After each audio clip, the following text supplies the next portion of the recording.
Hello, everybody. Welcome to Sword and Tea, the chat show where we talk to game designers, game creators, and otherwise wonderful people in the TTRPG community and industry.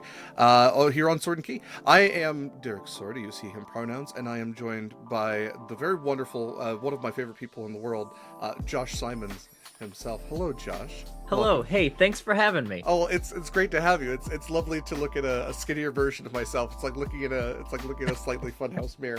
It's like, oh, if I I, lost I it. would say I would say that you're actually looking at a slightly less huggable version of yourself. You know what? That's a good way to look at it. Josh and I are real world friends. We've actually met each other and Yeah, have hugged. yeah. And I can now clip this and prove that we are friends. Josh is just confirmed. That's legally confirmable It's for true. when Josh gets It's true. super duper famous, which I'm sure is literally any day now. Because I know few other people who bust ass in such a unique and indelible way. The few others than Josh Simons. This is you're looking at a person who has committed himself to the gaming industry in a way that few others really have. And yeah, massive congratulations to you, by the way, on your new Hey, company, thank you. Broken Door Thank you. Entertainment. Expecting to see a lot of really cool stuff, including the game we're going to talk about today, Paragons. Yeah, it's an exciting time. Uh, you know, and there's a little bit of a story there. We can get into it now if you'd like, or we can get into it later. I I would don't. love to hear the story of Broken Door Entertainment, please. Sure, sure. So, the very abbreviated version is I've had this game idea kicking around in the back of my head for a long time. But about a year and a half ago, I actually started writing it. And I took a day, and I, lit a candle and I drank some tea and, whatever productive things people do to get work done. I, put some time together and I started writing this game, and it's materialized over this time. I pitched it to a number of companies late last year, early this year, and for one reason or another, we just didn't find a good fit. Either, people were like, yeah, we could totally take this and we could probably publish it in 2027. I was like, hey, that's a really long production timeline for a game that probably needs 6 months of work before it's ready to roll. Right. Okay, all right. Let me just keep shopping around, and eventually I, kind of just said, look, if no one else wants to publish this, I guess I better do it myself. Thanos moment where he grabs the gauntlet and says, "I'll do it myself." From Yeah, what that's is it? that's the comic character you should compare yourself to. Yeah, 1000%. yeah. I'm actually I'm very much in Marvel superhero mode right now. I've been rewatching a lot of these movies for no particular reason Yeah, why. I don't know. well, exactly. I don't know why I would be, inundating myself with superhero content while writing a game about superheroes. That seems silly. I see you much more as an earlier Steve Rogers, where you can do this all Mm, day sort of situation. yeah, Yeah. yeah. Well, as soon as I get my performance-enhancing drugs, I'll be off to the races. I mean, they say Ozempic is only moderately terrible for you, so Yeah, there's that. yeah. That's fair. But so I had already had some conversations with V about, hey, wouldn't it be cool if we could put together this project and start our own company and kind of I feel like the pipe dream that a lot of folks in the tabletop space talk about. If only I had enough money to hire all my friends and do cool stuff. Right. And so, we talked about it, and I was like, look, I can get this game to the point where all it needs is, some finishing touches from people who aren't me. And we've gotten it all, to that point here. We've got a phenomenal team.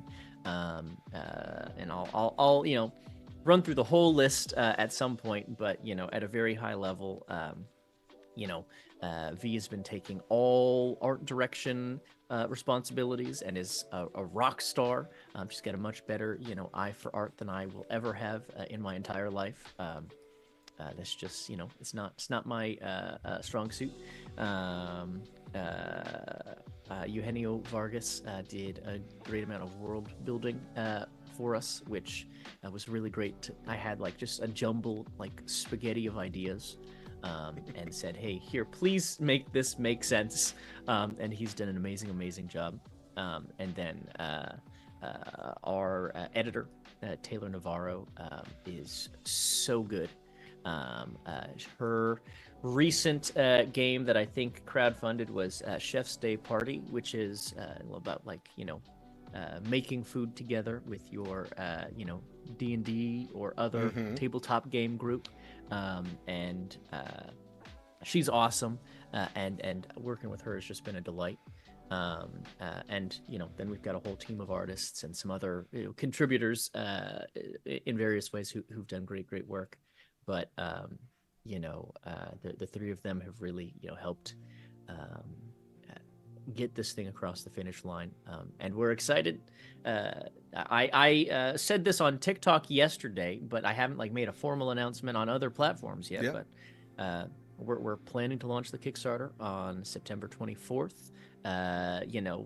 Fingers crossed that everything works together and all of our timelines line up, which means that we'll have a publicly available playtest document before that, so that way people can read it before the Kickstarter launches. Probably the week before that, if I had to guess. Speaking at of this stage, your Kickstarter, you can see the link to that in our chat, as well as the link to Broken Door Games Entertainment on Twitter. Highly recommend following both those things and supporting them. Yeah, hey, we're trying to use social media the best we can as two people with a little too much on our plate. But what's that like? I couldn't tell you because I'm not doing a good job of it.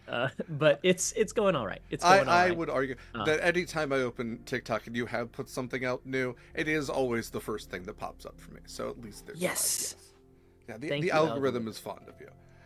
Good. That's what I like to hear. You do have such a wonderful team at Broken Door Entertainment. Weirdly, in that synchronous way that the online TTRPG community kind of all cycles and is an Ouroboros eating its own tail. V was one of the first people I ever played with in a streamed game, back when Scraticus was still streaming. Yes. Yeah.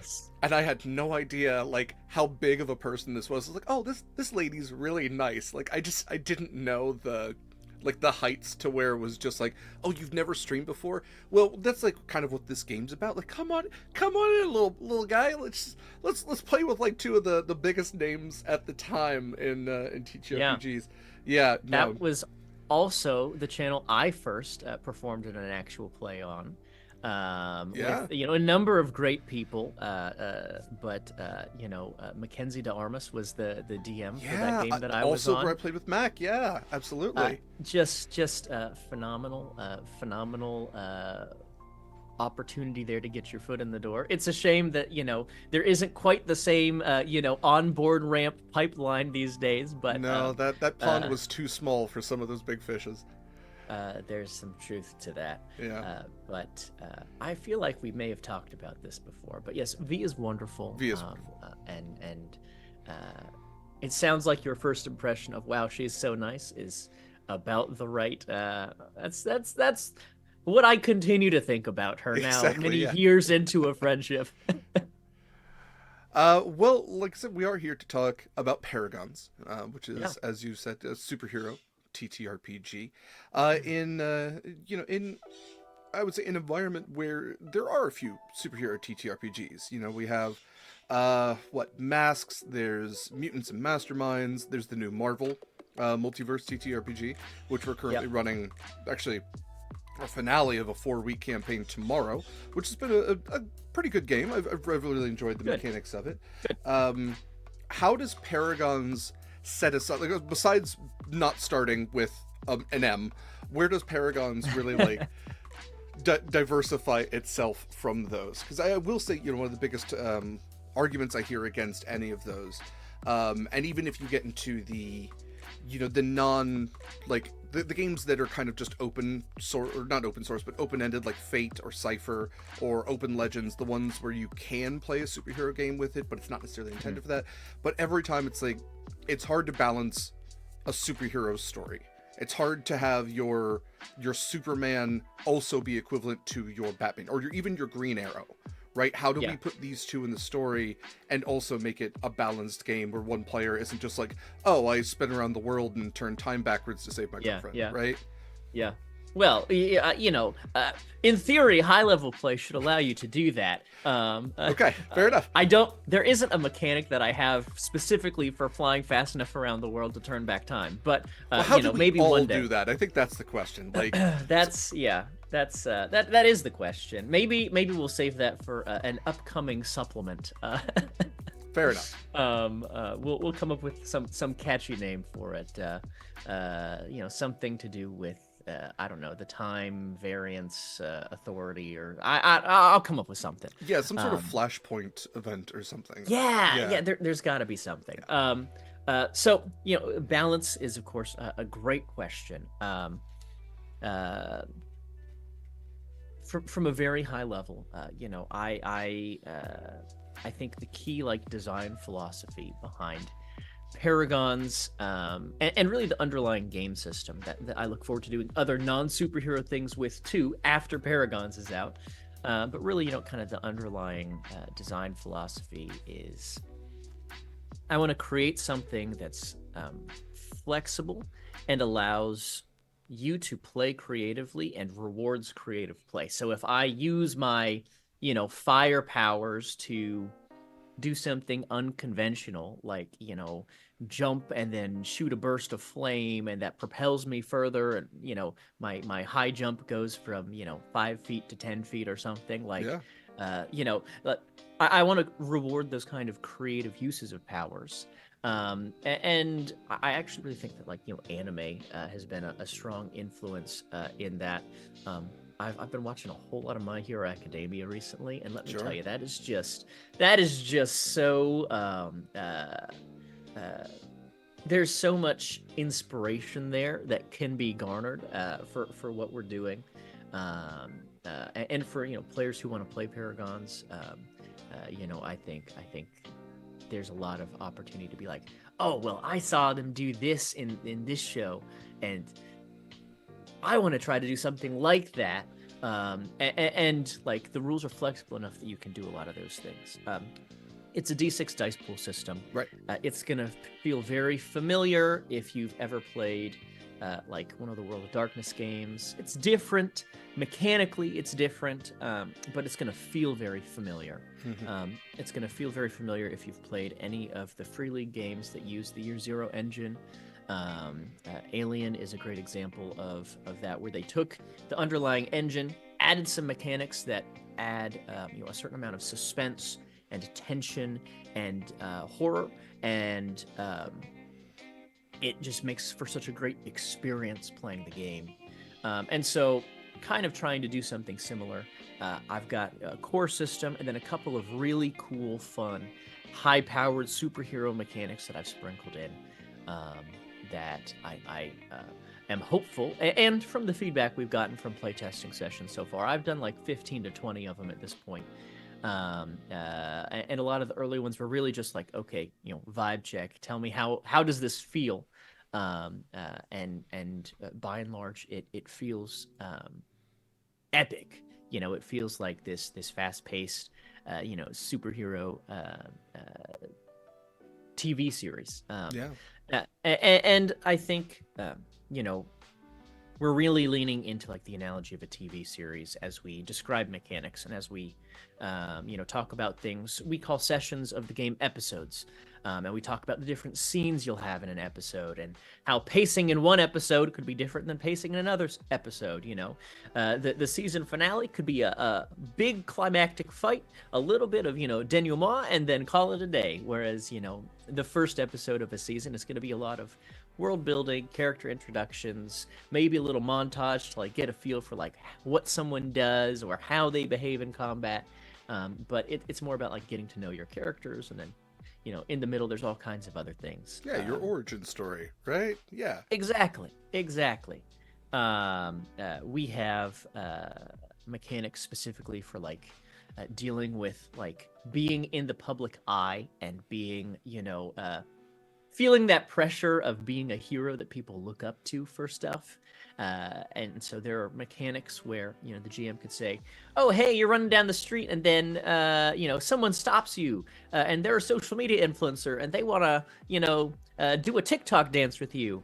And how you interact with that TikToker could impact, you know, how you're viewed in the world. If you brush them off, they'll be like, oh, that hero is so brusque, and they're not friendly or a nice hero, right? And then Not friendly suddenly you've nor got to, neighborhood. Like, what's right, yeah, right. So, you know, we've got mechanics for that. We've got you know, mechanics for like investigations and like, what do you do if you're trying to like piece together a evil plot, if you're trying to track down who the evil mastermind is. yeah.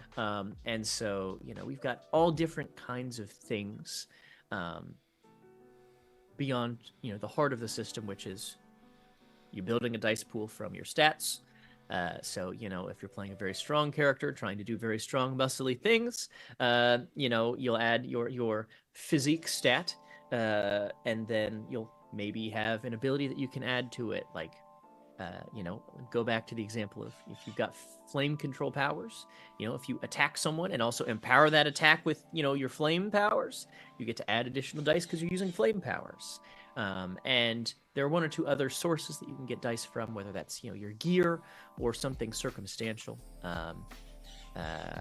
I really like how we've implemented circumstance dice because sometimes, right, I'm going to describe a typical D&D problem that I have. When I run a game, sometimes I want to give my players like double or triple advantage because there are several things working in their favor, or double or triple disadvantage because there are several things working against them. Yeah. And so, since we're working with a dice pool, you can add a number of circumstance dice to your dice pool, or subtract a number of circumstance dice from your dice pool based on how many factors are working for or against you. So, if you're invisible, and also, you know, have the high ground. I'm switching genres very quickly. And also, you know, maybe have some special piece of gear that is going to additionally aid you in some way. You could have multiple Right. circumstance dice. Whereas also, if you have like two factors that are helping you and one factor that's hindering you, you don't have to just balance it out and just pick, okay, which one is more important. You can say, okay, you have two additional dice, but then you remove a die. So you just, you know, it balances out to one additional circumstance die in your dice pool. So, you know,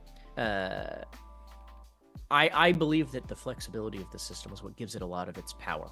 And I think where some very you know, detailed superhero systems fall short is by trying to codify in the rules how you do this thing and this thing and this thing and this thing and this thing,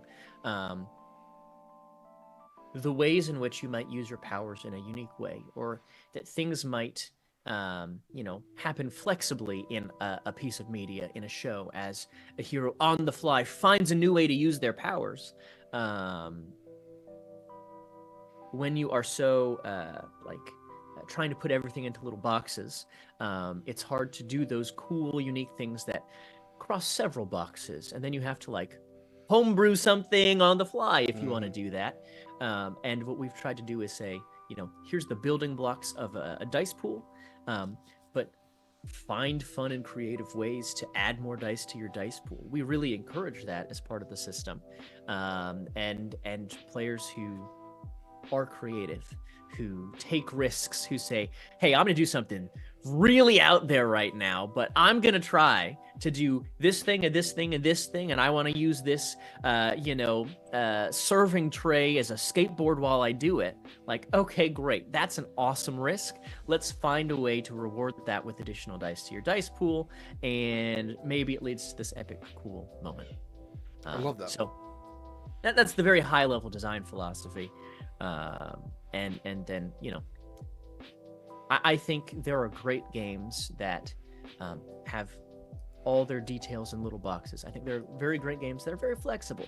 And there are some good games that, you know, fall in the middle of that spectrum here.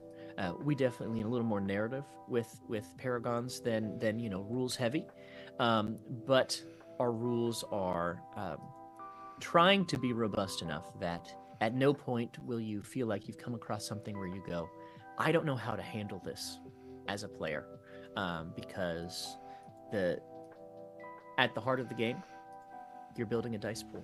Figure out what things you can add to your dice pool, and you'll be able to make a roll, even if you're like, maybe it uses this stat or that stat. I'm not 100% sure. You've got all the building blocks you need to do the things you're trying to do, and that is kind of a very intentional focus from the get-go. Yeah.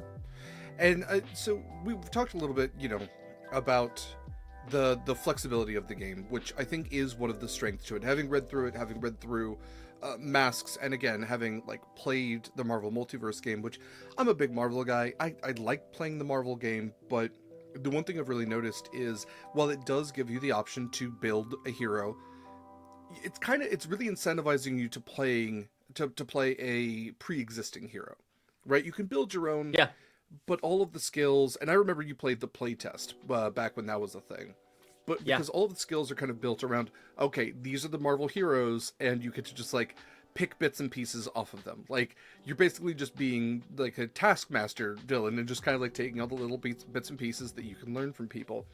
Because I'm a big Captain America guy, and being able to like throw a shield is not really something that's typically built into the like shield throwing specifically, not something yeah, that's in yeah, normal D&D, not something that's anywhere. So you either find too much rigidity where it's like, oh, you're going to play this hero, or too much flexibility where it's not specific enough to what you're looking for. But I think that's where Paragons really does find that sweet spot. um I want to talk a little bit, because we have touched on it kind of here and there. yeah. Your influences when it comes to superheroes. Is this like something you've gotten into adulthood? Were you a superhero kid? Do you collect comics? Like how far does the fandom extend for you? Yeah, yeah. Hey, that's a great question. And varying levels. Yeah. Um, uh, Growing up, I watched a lot of cartoons, and so that's where it began for me was superhero cartoons. So a lot of like my early influences in terms of superhero fandom are also where I'm drawing a lot of inspiration from for this game, because those are the ones that like meant the most to me. So like particularly there was the like Justice League Unlimited movie that they did. Incredible Um, artwork on that. Yeah. and so like that was probably the first time like I ever watched a superhero thing like all the way through. I'd seen episodes episodes of Batman the Animated Series. I'd seen episodes of Teen Titans, but I was, I don't remember exactly how old I was when I first watched it, but I was somewhere in like the grade school, middle school era when I was like, oh man, like there's this new superhero thing. Let me go check it out. And it was like on TV one day, and I watched it, and like I was hooked. Um, uh, Obviously, the Spider-Man movies and the Dark Knight movies were, as they came out, really, I would say, like kind of key milestones for like superhero, um, that particular genre of fandom and nerddom, kind of entering the public sphere a little bit. Yeah, And so absolute both of those changes in the were, zeitgeist for those, for sure. Yeah. yeah, both of those were my like first introductions to the live action superheroes. I since like gone back and watched some of the older ones that I missed out on. But you know the heart of the inspiration for this one is really particularly animated Hmm. superhero stuff. So in recent years I've really enjoyed it's like some of the Avengers cartoons. I'm thinking of like Avengers Assemble. Fedris had a um great theme song on that. oh yeah. So good. With X-Men 97 recently, I went and also did like a rewatch of the original X-Men Hmm. cartoon. I was like, oh man, there's some good stuff here. Yeah, There was Disney a Plus has period. made so much available Yeah, to all of that. I mean, just having that library of all this stuff from when we were a kid, it's incredible. there's been a really fun, like, blast from the past nostalgia factor to some of those things going through it. I mentioned earlier I've been watching a lot of My Hero Academia Hmm. recently. I'm newer to that, but I watched a lot of Fairy Tail, the anime, when I was like Sure. in like high school, and so that, while I'm not like pulling anything directly from it, there's some influences there to be sure. And so, all the various forms of media that I've consumed over the years have really influenced the game. And like I said, it's a lot of animated stuff. I think the Spider-Verse movies are a big influence, if not in terms of like specifically mechanics, but kind of in like vibes. Yeah. Um, uh, I'm not, trying to do anything multiversal with this game. That's, maybe a little bit of a bigger bite than I'm ready to take right now. But But you have presented the option. Like that is presented sure, to, sure, yeah, to anyone who reads it is, hey, here's what we're going with. If you don't like it, make something yourself, right? right, Yeah. right. It's true. You could certainly, use the building blocks to do your own, multiversal story there. But at the heart of what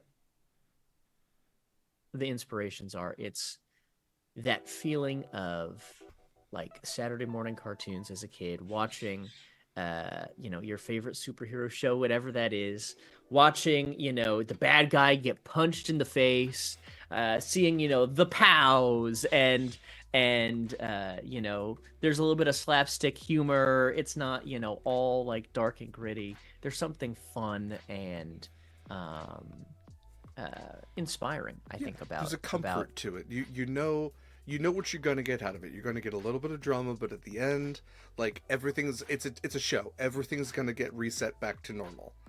yeah, Except those couple yeah. of Teen Titan episodes which go real hard into Robin's psychosis, and then it's like, okay, Well, let's. but eventually they reset. But yeah, eventually Eventually we'll they get back reset. around to it. Yeah, Um, yeah. and Fun you fact know, to that. I'm not sure if you ever knew this. The Spider-Man '90s cartoon. He yeah. never actually punches in that. Hmm, hmm. He That is wasn't. a fun fact. Yeah, they. So the basically like what committee that was trying to censor things was basically like, okay, if we're gonna put this out to kids, he can't actually punch or kick anybody. So it's a lot Right. of him like swinging in to like tackle people. There's a lot of grappling. Yeah. It's a lot of him grabbing supervillains from behind and doing the arm thing, like "Stop it, lizard!" Stuff like that. They also don't have any guns in that. All of the police have laser pistols, which I think is really fun. So to go back and watch that, it like you're saying, to go back and watch a lot of the stuff from our childhood, it's interesting to note that kind of stuff. Yeah. No, absolutely. Well, there's a certain time and a certain audience for that. For sure. But the other thing, I certainly like when I run a game, I don't like try to have there be like a moral to the episode every episode. But I feel like a lot of those shows do. Like there's something like wholesome and maybe not like a teachable moment in every episode, but it is like, the heroes are learning and growing and experiencing new Hmm. things. And maybe that's a thing that you could also do with Paragons if you wanted to play with kids. I love that. Yeah. Man, maybe the monster was inside us the whole time. Maybe not that heavy, but yeah, things like that. Uh, Maybe. maybe. When you did talk about shows, I was wondering, you kind of mentioned cartoons. I was wondering if it also extended to live action stuff, like the WB stuff with Arrow and Flash and Smallville, and if that was also part of the inspiration, or maybe you were talking about cartoons. There's such a long list of them. I mean, hell, you can go back to the '70s and watch Spider-Man hang out with Iceman and Firestar because those were the big Yeah. three at the time. Like, so it's very interesting. But yeah, did any of the live action stuff ever influence you when it came to like the drama concept of it? Sure. Well, I didn't quite answer, I think maybe the heart of what your question was earlier. Oh yeah, I've please. watched all of the live action movies. No, we're getting to it. Sure, yeah. I've watched all the live action stuff. Well, almost all the live action stuff. I haven't finished Smallville, and I fell off of Green Arrow eventually. Probably around like season 5. I lost interest just due to other things happening in my life. But while there isn't, anything that's maybe like a direct one-to-one, inspiration from those things. They exist as, a larger part of like the superhero, genre. And so they've certainly impacted thoughts as I think about, heroes. And I'm sure that if I was to like really like do some deep soul searching, I could find places where the game has been influenced by the live action stuff. There's certainly places where the game has been influenced by comic books. I'm not like a huge comic book collector. I've got a handful of my favorites, but For sure. I for the most part, I've either read things digitally or I'll just go and read them at the comic store and then put it back and leave. Oh, you're that guy. Okay. I didn't know If you I were a got an monster. afternoon to kill. Yeah, If I got an fair. afternoon to kill. Do you have a local comic shop that's like, if you need a pop figure, if you need like, do you have a go-to? There was one literally like 2 minutes down the street from me that recently closed, but Yeah, there's another one like 15 minutes away that I can get to if I need something. yeah. It's always nice to have one. It's always nice to have one nearby. I've noticed there's like more and more Yeah, lately. yeah. Um, yeah, one of the things to, again, to the influence of it all, one of the things I think is really cool how you start out. And I should note that when we are talking about rules and mechanics and even the document itself, I have the playtest alpha and playtest point two. However, Josh let me know before we started that there is another version that's like just about to come out, and another version. So Josh will correct me when it comes to anything that might be outdated. But one of the things I think is really cool when you start out is you note that superhero stories are not a monolith, nor are they in any way new. We've been telling superhero stories since humanity began. What could we be if we were the greatest version of ourselves, with characters like Hercules or Gilgamesh or any of these things that we now call myths, because myths are just you look at a hieroglyphic of an Egyptian god. How is that not just a superhero comic in stone form, right? So I think it is really cool to recognize that, to honor that, because that's one of the things that's always drawn me to superheroes. And I was a Spider-Man kid. I'm a Spider-Man adult, but it's this part of our DNA to tell superhero stories, to tell the stories of beings who are like us but better than us. They're not necessarily gods. Sometimes they are, but they also have our flaws. And at the same time, they're trying to do what's best, but what's best doesn't always work out. And I always really loved that concept, and I love that Paragons kind of like uses that as the first cornerstone that you can really see as that first building block. Um, to the overall point of superheroes, if you had to pick, well, a couple of things here. Are you a Marvel guy or a DC guy? Are you gonna go like Vertigo? Yeah. Like, yeah, Uh, you know, Generally I tend to lean Marvel, and I yeah, think it's because like I like some of the hopeful and optimistic, tone that Marvel tends to take. I'm not a dark and gritty guy, yeah. and that's really what it boils down to. I've really liked a number of DC comic runs and a number of DC comic characters, but Marvel, it hits home for me. Yeah, I agree with you. I absolutely agree that DC has like, you can absolutely pinpoint like All Star Superman, Dark Knight Returns. Like they have some really really great runs of several superheroes, but it definitely does feel like the overall storytelling, especially, well, the '90s kind of ruined comics just a little bit when everything had to be gritty and over realistic and whatever. Um, but yeah, so okay, I respect that. I agree with you. What would you say your favorite superhero is, or supervillain? I mean, if you want to pick both, because I kind of feel like you might have both. Yeah, so that's tough. Um, You could there, top three maybe. yeah. Um,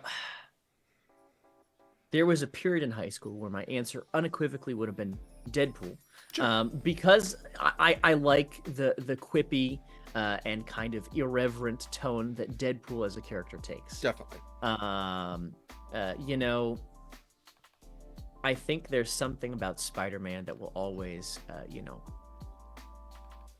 feel. Bless you. Sorry, Totally there's fine. something about Spider-Man that will always feel uh, right to me. I don't know. There's something about like the kid who's struggling to like come into his own as a person, coming to, struggling to like find who he is as a hero, and struggling to like hold it together with all these different pressures in life that just feel so incredibly relatable. That just makes Spider-Man. I relate to him very strongly. I would say you have dressed as him before, so yes, I would. It's true. That would It's make true. sense. I own a spider suit. Yeah. Um,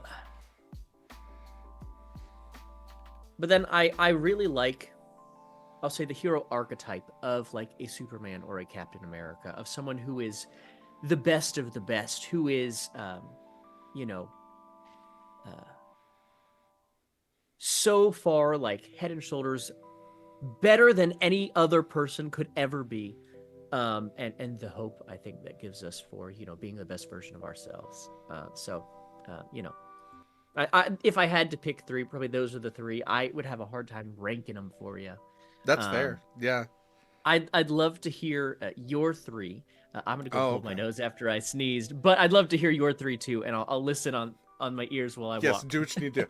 Uh, okay. Well, now that Josh is gone, I can just really get into this. No. My big three, like I said, Captain America. I didn't love Captain America when I was a kid.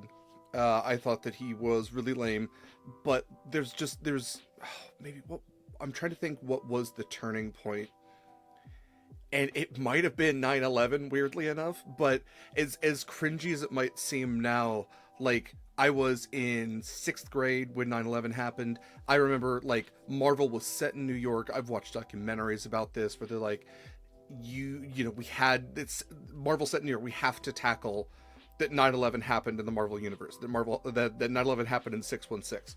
And I have the comics still, where you have all of these superheroes and supervillains all standing around and like helping to get through the wreckage. And there's this now horrible scene of like it's Kingpin, Magneto, and Doctor Doom like standing atop the wreckage, and it zooms in on the metal faced eye of Doctor Doom, who's crying at the thought of like terrorism. And it's just, now when you think about it, it's like, well, it's a little bit in poor taste, but there was this kind of resurgence of Captain America, and also in thanks to Chris Evans, where I was like, oh wait, no, this character actually does have depth and is kind of cool. He's not just this representation of imperialism, which he never had been, but I'd never never given him a chance. So now I have Captain America shield and all the Yeah. merch and everything. He's great. My other go-tos, Doctor Doom is probably my favorite villain. I love the aesthetic. I love the diplomatic immunity. I love that he is just like the top tier villain for everybody, and everybody just leaves him alone because he also has his own country where he's a hero. He's like a living historical figure where it's kind of who's telling the story as to who is the actual hero. Um, Venom is my other go-to. I was a big Venom kid. Just loved the teeth and the Todd McFarlane design. I will never not love Venom, and he's been getting a lot of showtime lately, especially with all the comics have been like Venom comics lately, and it's been really great. Um, there was also, I was raised Catholic, so there was also something where Eddie Brock also was Catholic, and there was like this kind of connection there. It's also why I really liked Nightcrawler, because Nightcrawler was also like a Catholic goth kid's Yeah. go to. It's like, oh, I can look super badass, but also. So yeah, I'm mostly a Marvel guy. When it comes to DC, I do love Green Lantern. I love that he can create anything with his mind. Um, but it kind of, as like Deathstroke's kind of cool looking, but at the same time, like DC DC makes it hard to love their villains, because whereas Marvel will introduce a villain and they're kind of like, okay, they do some bad, they're bad guys, right? Marvel has the problem where they keep having to make their villains redeemable. Like Magneto has to be a hero now. Venom has to be a hero now because people love them so much, and also Yeah. because Magneto was right. But DC does the opposite, where they're like, oh, Deathstroke, this super cool assassin with this awesome costume and everything. Hey, he slept with his daughter, and you're like, oh, well, I don't like that character. I can't like that character Yeah. anymore. Feels like I'm You didn't have condoning to something bad. convince me he was Yeah, a bad yeah. guy. I already believed it. It's like he could have like done actual like like bad crimes, but you just made him gross, and that's Right. that's why I have a problem with DC. But No, anyway, that's fair. yes, there's so many characters to love, and I'm glad that we could kind of narrow down on that a little Yeah. bit, because I do feel like, you know, when you find out somebody's favorite hero, you can sometimes find little Easter eggs in the game as to like where you tried to make that person. Yeah. Um, Yeah. yeah, Just very quickly, so I have gotten into Invincible in the last couple of years. sure, yeah. And you know, talking about favorite villains, um, what I really like about Invincible, and I don't want to spoil anything because I know the show is still fairly new, if that's how people are watching it. But you know, there is, um, I'll reference the show because that's maybe the more accessible one Hmm. for casual fans. You know, towards the end of the first season, there's a character who becomes a villain, or who is a villain. Um, uh, and the complexity of the relationship between the hero and the villain is what makes, I think, it's such an interesting dynamic.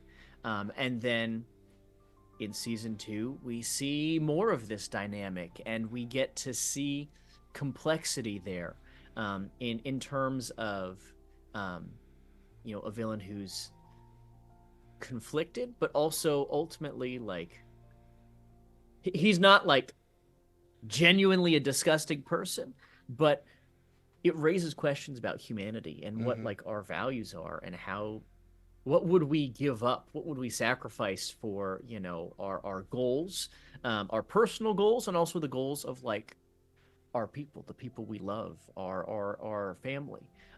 And I think that Invincible, is kind of a gritty superhero world. I said I'm not super into gritty, like it is. They do not shy away from blood and violence, I That's tell you true. what. But it is a really interesting story, ultimately about like humanity and relationships and what makes us who we are, Hmm. and how do we identify ourselves. And I think the main villain from Invincible, whose name I won't say, Hmm. uh, Which is I will, is to be fair to you, you can kind of deduce this in episode 1. you can kind of deduce it in episode 1, but I don't want to spoil too That's true. much. That's true. Um, uh, uh, I, if I had to pick my favorite, like, you know, bad guy in a superhero story, that's what I would say. I think that's pretty good. And yeah, absolutely. To your point, like when we have those complex villains, the villains that are like just over that line of being right and wrong, like they have the right point, they're going about it the wrong way. Like if we could just restructure a little bit, I'm thinking like Poison Ivy. Poison Ivy's right, and that's why, you know, you get her now where she's dating Harley Quinn. And she's become more of a hero than a Yeah, villain. You know, she was yeah, going about things in the wrong way. Same thing with Magneto. Magneto was like, "Hey, it's either us or them," and for, you know, a couple of decades it was like, "No, it's not." And then, you know, we got to the recent elections and everything. We're like, wait, no, Magneto's been right this whole time. Like, we really can't deal with people who are different.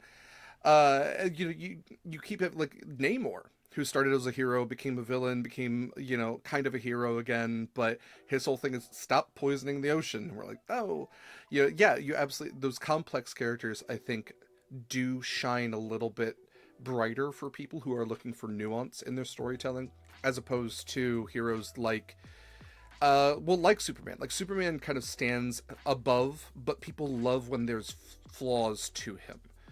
And I feel like you can tell one of two Superman stories. You can tell a Superman story where he's super flawed, or you can do also All-Star Superman, where he's essentially God and is solving every problem left and right, but also is like going to die.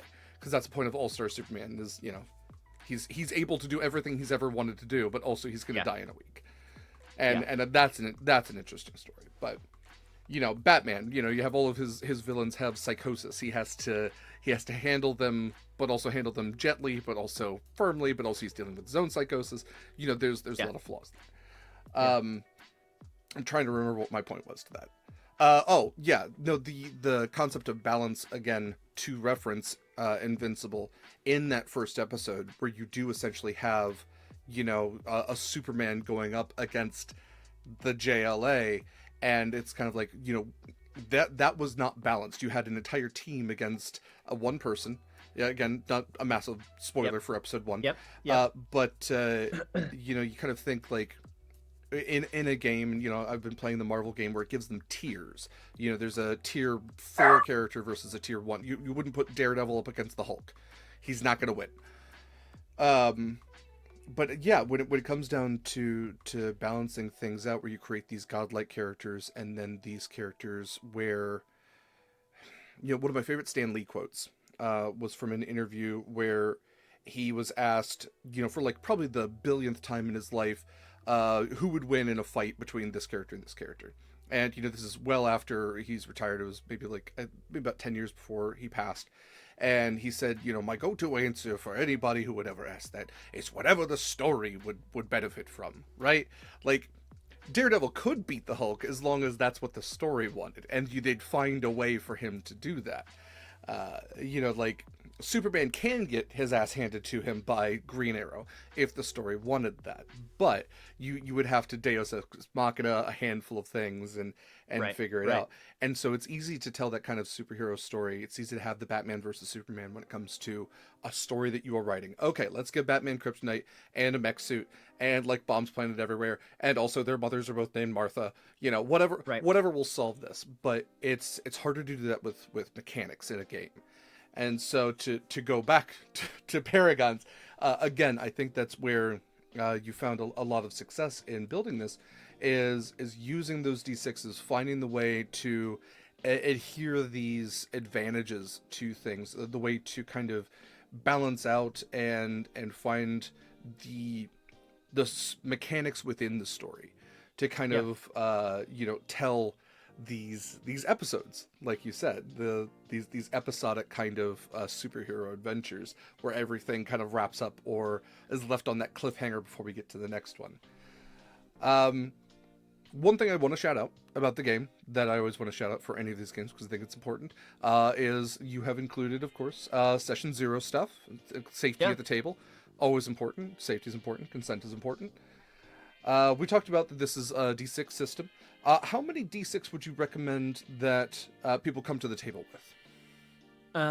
So we're gonna have as an add-on, or as part of some higher level tiers for the Kickstarter, a 12d6 dice set. That should be enough to get you through at least the first 3 or 4 levels of play. Okay. Once you get to 5th or 6th level, you might need a little bit more than that. But on average, a level 1 character isn't really rolling more than 9-ish dice at absolute most. I suppose if you really min-maxed a character, you could probably get to 12 at level 1. But you would be a one-trick pony, and you could do one thing really well and absolutely nothing else. And like if that's what you want to do, that's what you want to do. I'm not gonna judge someone for wanting to play a very optimized character. But it's possible. But my gut says that most folks probably won't go that route because they'll see the drawback to not being able to do many of the other things that they might want to do because they want to hit really hard or something like that. Yeah. All you really need is a handful of D6, but I think 12 is a good starting point. You won't use all of them to begin with, but you'll eventually get there as your character levels up. It's enough click-clacks to really like get a couple handfuls and just drop them all at the same. Yeah, really get that ominous kind of dice rolling sound. A very early iteration of the game mechanics used half as many dice as it does now. And one of the big pieces of feedback I got was like, man, I feel like I'm putting together this really cool thing, but I've only got 2 dice that I'm rolling. Yeah. I want more dice. And so I said, okay. That says a lot more about the dice. people you're spending time with. Also, Well, that's fair. That's fair. Yeah, we're all friends with dice goblins. So the game does use dice pools. So we have the stat dice pool, the gear dice pool, and the circumstance dice pool. In short, what's the main difference between the 3 of those? Yeah, and so that isn't an exhaustive list, but those are the starting points for any dice pool, to be sure. So stats are your character's attributes. In D&D, there's 6 stats. In Marvel Multiverse, there's more than that. It's like 8 or 9. Well, it spells You out know, Marvel. It's Marve. I think it is. I think it's oh, that 5. that is six. Yeah, Okay, yeah, okay, yeah. okay. M All A right, R all right. V E. Yeah, 6. It is 6. But Yeah, there used to be the old phase rip system, and that was what, yeah, 7, and in the Powered by the Apocalypse games, it tends to be 4. It's you've got your stat block, or your character's stats, their attributes. They are physique, finesse, stamina, acuity, and presence. And physique is the strength of your body, the speed of your body. Finesse is all about like fine motor skills and precision. It's about aiming. It's about picking locks. It's about hiding. Stamina is about how healthy and durable you are, and also your ability to resist like poisons and toxins and thing. But also stamina, like your powers are an extension of yourself. And so if you're trying to like train a power, you might roll stamina for that, because it's part of your body, and you're exerting yourself, you're working out, and the more you work out, the stronger you'll get. for sure. Yeah. Acuity is about your problem solving ability. That's logic. That's your knowledge of things. If you're trying to piece together a puzzle, or find all the clues you need to solve a mystery. And then presence is about how you carry yourself. Your street smarts versus book smarts, in a way. So with presence, you'll not just be charismatic and persuade and deceive and all that stuff, but also your how are you able to keep your head on a swivel? Are you able to react to a new piece of information? Like if you see that there's a bomb ticking over there, are you able to recognize, oh hey, that's a thing I should deal with, as opposed to like seeing it but not like registering? So Right. you'll make an observe roll to uh, notice things around you, and that's a presence roll, as you're trying to be a hero, trying to solve this crime or whatever, and also pay attention to your surroundings. um and so that's going to be the heart of every dice pool you roll. So if you've got 5 in your stat, you're starting with 5. If you've got 2 in your stat, you're starting with 2. And that's the core of it. Gear, if you have a piece of gear that's helpful, so like weapons, or armor, or lock picking tools, or whatever piece of equipment you might have, will help. And the way that works is very simply, there are 3 kinds of gear. There's gear that is improvised. It's not really what it's intended to be used for, but it's useful. You'll get 1 gear dice from using improvised gear. If you get gear that's like you're using it for what it's intended for, like a knife to cut something, or a computer to hack into somebody's network, that's gear being used for what it's supposed to. It's the right tool for the job. You'll get 2d6.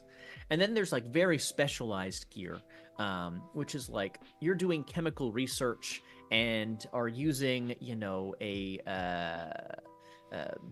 very well equipped science lab in order to do this. This is very specialized. It requires specialized experience, specialized knowledge to use. But if you have that specialized experience and specialized knowledge, you know how to use the specialized equipment, and you'd get 3 d6 as your gear dice from that. And so that's our approach to gear dice. The cap is 3 there, which means that if you have physique of 5 and are trying to use something with gear, physique is still the heart of what's that dice pool, and then you can enhance your strength with a piece of gear, but your gear will never outshine your character's stats in that scenario. Right. You do have like abilities that let you add dice to things when you use them, whether that's, I keep using the fire, bending example. If your powers let you control flames, then when you're doing things where having flames from your powers would be helpful, and you use your flames to do the thing, you can add dice from that based off of how powerful your flame control ability is. And then circumstance dice are like I talked about earlier, degrees of um, advantage or disadvantage. They're Hmm. degrees of how much are the odds in your favor or against you. Um, and then, each archetype has different abilities, or they're called talents. Hmm. And think of them as, like a maneuver that you can perform. They're not like a raw ability, but if your character is very good at this type of maneuver, you might get additional dice to your roll for doing that particular thing, whatever it is, whether that's, protecting an ally or charging up an attack to do more damage or healing somebody or, who knows what. Definitely. And for archetypes, what I'm seeing, and let me know if there's any that have been taken away, but I'm seeing 8 here, or added, I should say. So we have acrobat, which my immediate thought is like character like Spider-Man for that, maybe Yeah. Daredevil. Brawler, commander, defender, facilitator. I really like facilitator. I think that's a cool kind of differentiation between hunter, strategist, and striker. And Yeah. yeah, I think that's a really comprehensive list because I was sitting here trying to think like, okay, are there any that wouldn't fit into any of these categories? And I'm thinking, no, if anything, like I can see several categories maybe for one hero or one maybe villain, whatever. But no, I think that is incredibly comprehensive, surprisingly comprehensive, in fact. When I explain the game to people, a lot of the time, right, I'm running a playtest session, and for at least 2 or 3 people in that session, it's their first time playing the game. I always say that think of the archetype not as like a set of abilities that you have, like you might think about like a class in Right. D&D or a playbook in a Powered by the Apocalypse game. Your archetype is more descriptive of how does your character work with others? What's their approach to conflict? Uh, how do they, handle difficult situations, fights? What types of things might they do? But it is descriptive and not prescriptive. Um, your characters are going to be most differentiated by the abilities you choose and not by the archetype you choose. The archetype just says, here's the things that my character is most likely to do in a fight or out of a fight. And each archetype has, 2 or 3 talents that are, oriented towards combat, and then 1 or 2 that are oriented towards, being used outside of combat primarily. Because, while many tabletop games can very easily become combat simulators, uh, we've tried to make sure that each step of the way there is consideration for how would you play this character as a pacifist or as someone who maybe they're willing to defend themselves but they don't ever want to be the aggressor, or how would you try and um, talk your way or negotiate your way or solve your way out of a drawn out fight with these characters. And for some it's easier than other. When you've got an archetype like brawler, it's a little harder to be like, okay, how is this person going to behave outside of a brawl? But for the most part, we've got options there that give you both combat and non-combat options for your characters. And one of the recent things that we added in the abilities section too is we have a little, blurb for any abilities that are uh, very much combat oriented in how they're written. We have a little blurb for outside the action. Hmm. How does this ability work when you're not in a fight scene? So a recent ability that I wrote was about controlling the flow of time around you. You can for a very brief period speed up the passing of time or slow down the passing of time, allowing you to either act more, take more actions during a certain span of time, or speed up the passing of time so that a few hours go by quickly, uh, depending on what you're trying to do for your character. But in combat, that works for a very short burst of time, because otherwise mechanically it is impossible to balance. But outside of combat, when you're not actively worried about getting hit, when you're not actively worried about um, you know uh, trying to handle um, multiple competing priorities on a battlefield, you can concentrate on those powers more, and then you can speed up or slow down several hours at a time, whereas it's only a few seconds at a time in combat, because you're actively trying to not get hit while also hitting other people, while probably also some third objective, whether that's protect innocent civilians, or recover the stolen artifact, or whatever it is. So we tried to find ways to encourage everything to be used out of combat as well as in combat. I love that.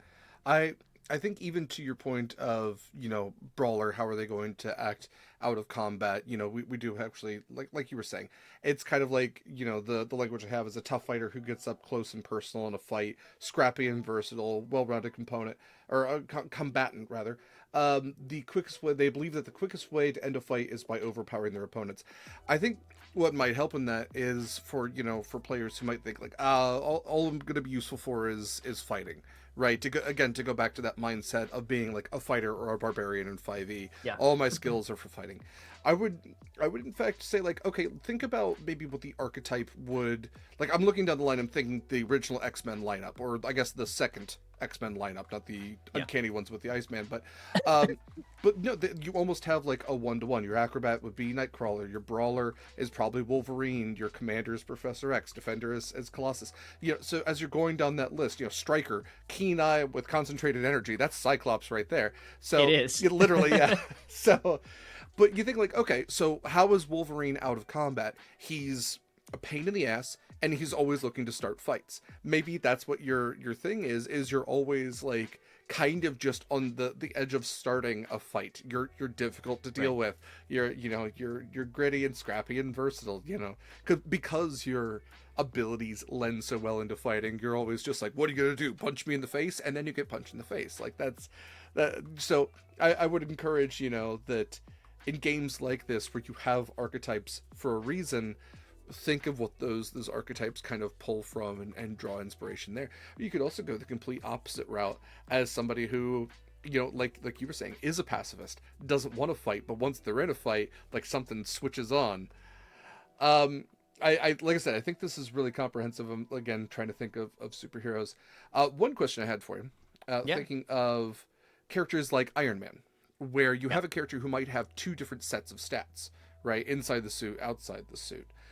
Is that something that's possible as well? As Tony Stark having twos and everything except for probably like acuity and maybe presence, and then in the suit everything just bumps up from there. Yeah, so there's an ability called Genius Invention. And let me Okay. go and read the most up-to-date iteration of that ability. Here we are. So it's an ability, and the prerequisite is that you have a score, an acuity stat of 3 or higher. Mm-hmm. Because you made this invention, you must be smart enough to make it.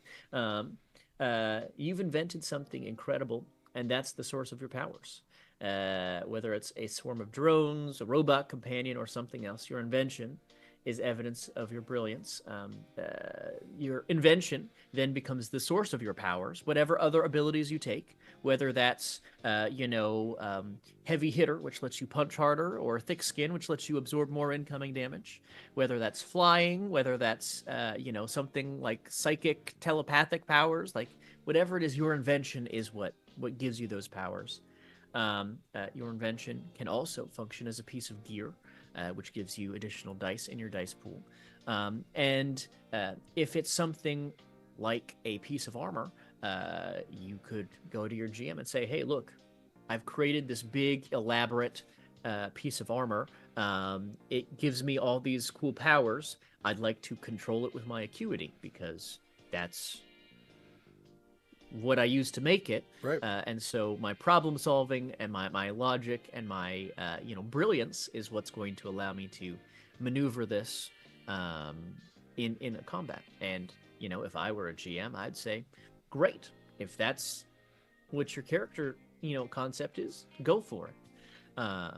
And you might have to think long and hard about how exactly you stat out abilities in a way to support that. But there's totally a way to do it.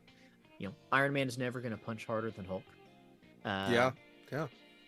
He Or maybe you can add gear like the Hulk Buster, and then yeah. right. Yeah. Well, sure.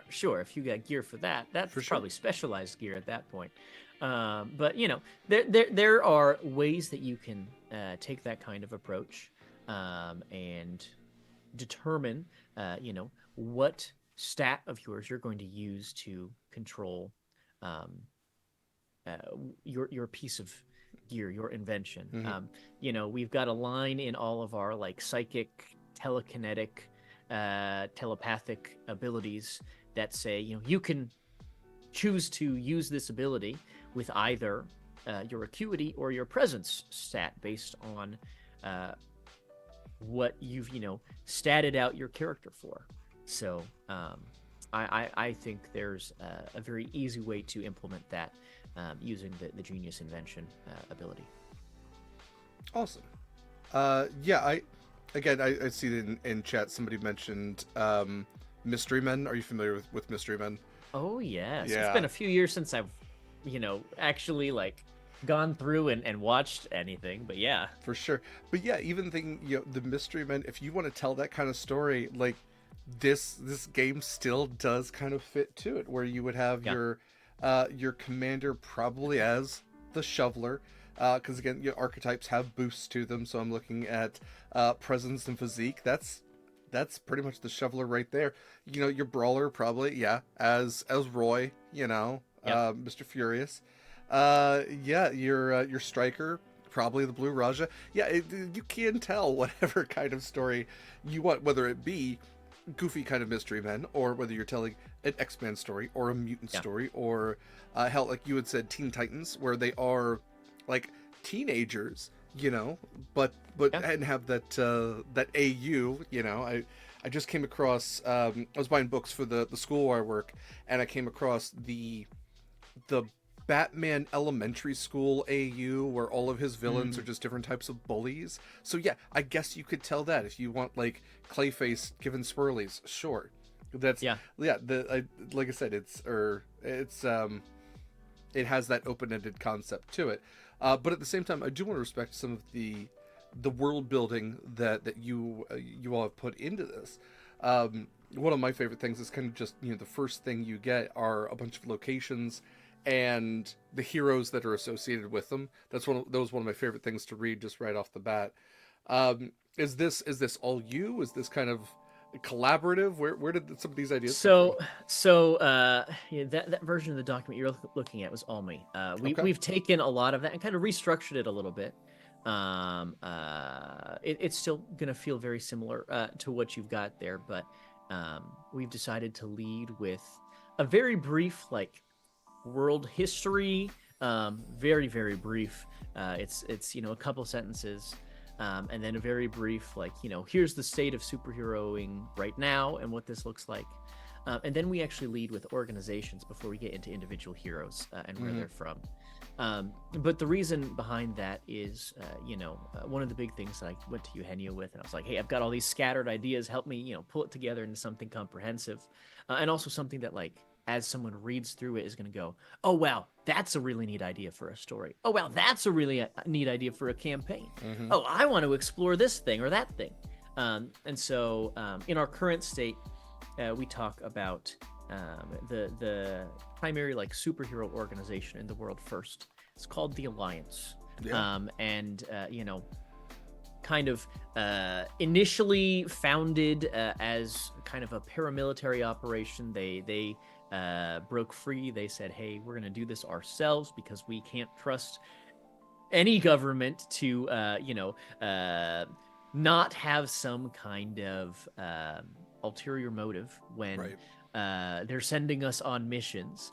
Very much like parallels, I think, like the Captain America narrative in the MCU. If we're talking about inspirations, the Alliance is now, a global organization for heroes to join, much like a Justice League or an Avengers. They are an organization at the very high level. It's run by a small like committee, but then there's regional offices. So the U.S. West office, all the West Coast heroes will operate out of that, and the U.S. East office, all the East Coast heroes will operate out of that, and it's kind of its own thing in each different area that all kind of reports back up to the umbrella organization. Then we talk about like one particular branch of the Alliance, which is their space program. In the world of Paragons, superheroes are very heavily involved in space exploration because they have powers that let them go in and out of space. Yeah, makes sense. So you can build spaceships. NASA can still exist, but heroes are part of that. Yeah. In terms of developing the technology, but then also if you got a hero who could just fly to the moon and back real quick, why spend a month prepping for a mission to send someone up there, and then a month later they come back down, right? If When they you just come back, that was something I was talking to yeah. friend LD about, was on the latest episode of Monster Crush coming out tomorrow, hopefully. But we did Marvel monsters, and so many of one of them especially, but so many of them do come from space. But one of them we talked about, and we kind of got into it a little bit, like in the Marvel universe, space. Like, don't go there. You're gonna end up as a orange rock man or a werewolf, or like aliens will kidnap you for 1,000 years and then replace you with a clone. Like, nothing good happens in space. Let the superheroes do it.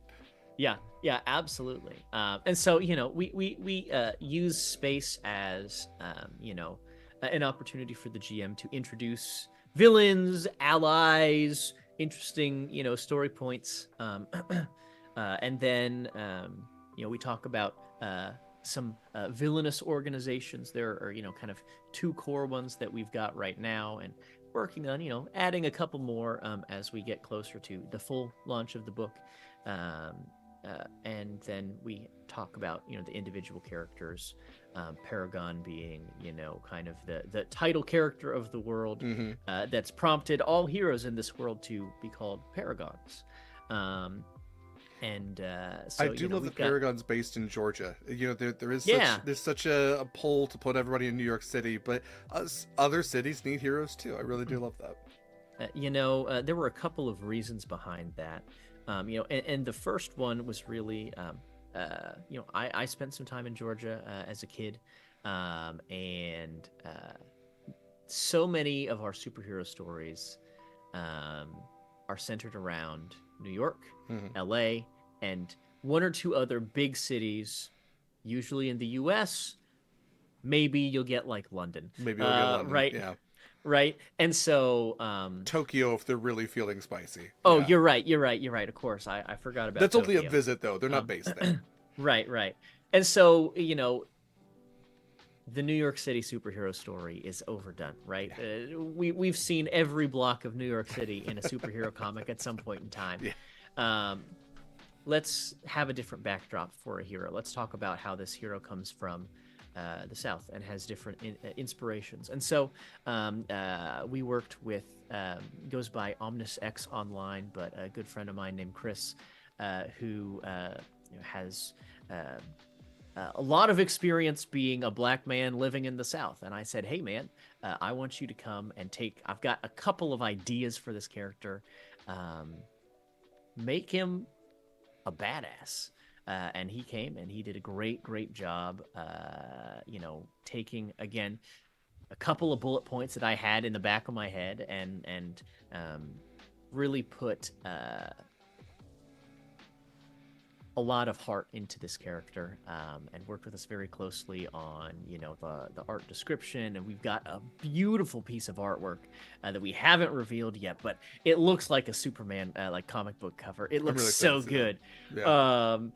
And this is a very proudly black Superman of the world. He is the main hero. And so it's just phenomenal.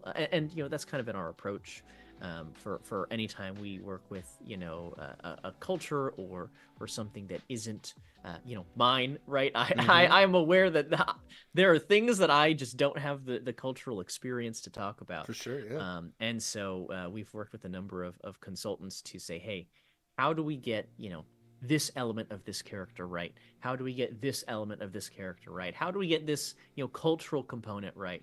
We reference different like mythologies in the very first paragraph of the book, Yeah. talking about heroes that have always we've always told hero stories such as these characters from long ago, and worked with experts, PhDs with an emphasis in this type of folklore or that type of folklore or history, and have really tried to do our research to make sure that we're representing these real world cultures, but also telling a story that's stronger and more robust because of it. So I'm so pleased with how a lot of that's come out, and part of that is why I have gone to people and said, "Hey, I have some loose ideas and some spaghetti. Take it and make it something that's more rich and more vibrant than if only a single person was to think about the world and tell this story. Let's let this be the beautiful product of many minds." So. Mm-hmm. Um, I'm so stoked. I think the world building stuff in particular that Eugenio did is so good. And we're still finishing up a couple of things on that front, and we'll continue to finish up a few more things.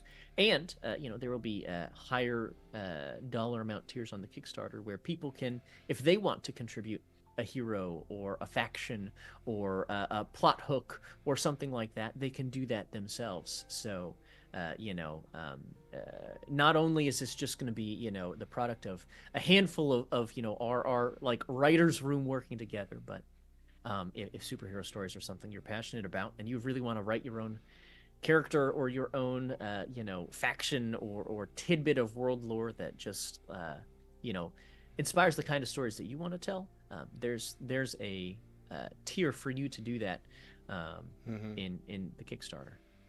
And I know there's people out there that do. I know that I am probably one of them. So I remember Cool. having just like a literal book of just like computer paper sheets where I had drawn out my entire like character by character, all based on height, different teams, different like filled an entire world. A lot of it was very derivative because I was like 7, but like that Yeah, was that yeah. was that's always where my brain's been. I not that long ago did during Pride Month we did a game of Supernormal, Mm, which also kind of lends into make your own superhero and make them very flawed and all that. yeah, yeah. But that's also one of my favorite things is just making goofy villains and throwing them in there as well, and then maybe thinking about what if they weren't so goofy. But to definitely go back, I do absolutely applaud the look towards making a world more realistic in the sense of every superhero team shouldn't be all white. I mean, they Yep. are because they were made 50 years ago or even older than that by white guys where that was the quote normal, and they were borrowing from Western mythology and Western influences. But yet, why wouldn't the Superman of the world be a black man from Georgia, or a person who might have immigrated recently, or just anybody can live anywhere, anybody can pull influences from anywhere. So I really do applaud that, because yeah, we are white cis guys. We're white bearded men Yeah. with glasses. There's a dozen clones of us out there in the TTRPG community. So it does take it takes effort to step outside of your own shoes and go, I should ask somebody else. I should lean on someone else's experience and try not to assume their experience. So yeah, I look forward to what you get out of it, but I do really love the stuff you have here. My personal favorite, having kind of read through these, and I am a little insulted that Seattle isn't on here, but that's okay. You only lived here for a little bit. But I do really That's love the fair. bull. As far as New York goes, I think that is a really cool take to have somebody influenced by the statue in the financial district, and maybe even the girl that stands in front of it now. I thought that Yeah, was really yeah, cool. Um, yeah. and I am We've also a sucker actually. for an acronym villain institute. So Oh yeah, yes. great job with Viper. That's Yeah. love that the second I saw it.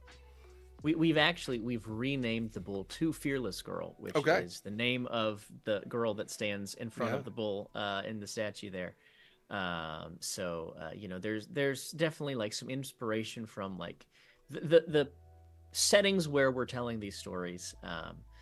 But we've pared down some of the location based storytelling that we're doing in that first kind of here's the world Mm-hmm. chapter in order to talk more about you know here are the things that will actually inspire stories.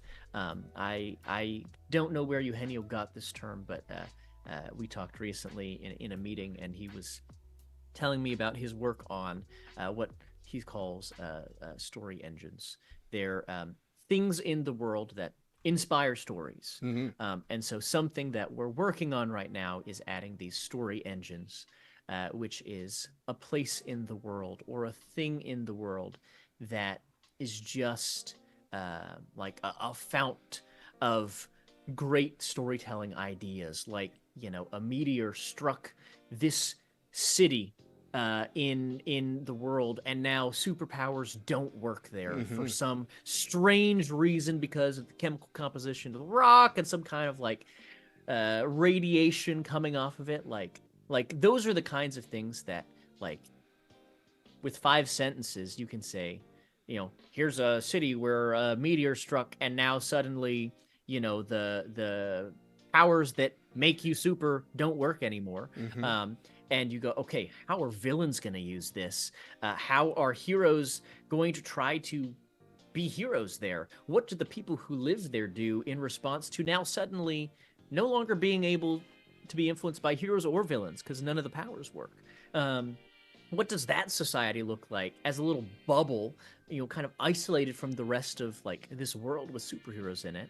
And with a very tiny detail, you can like spark so many ideas for what happens in this world. Uh, what can I use that for? And so we're trying to add some more of these story engines alongside our organizations and key players in the world, but trying to make sure that for a single chapter we give you a lot of meat and a lot of inspiration and a lot of ideas, so that way you can take the building blocks we've given you and tell whatever story like your heart most wants to tell.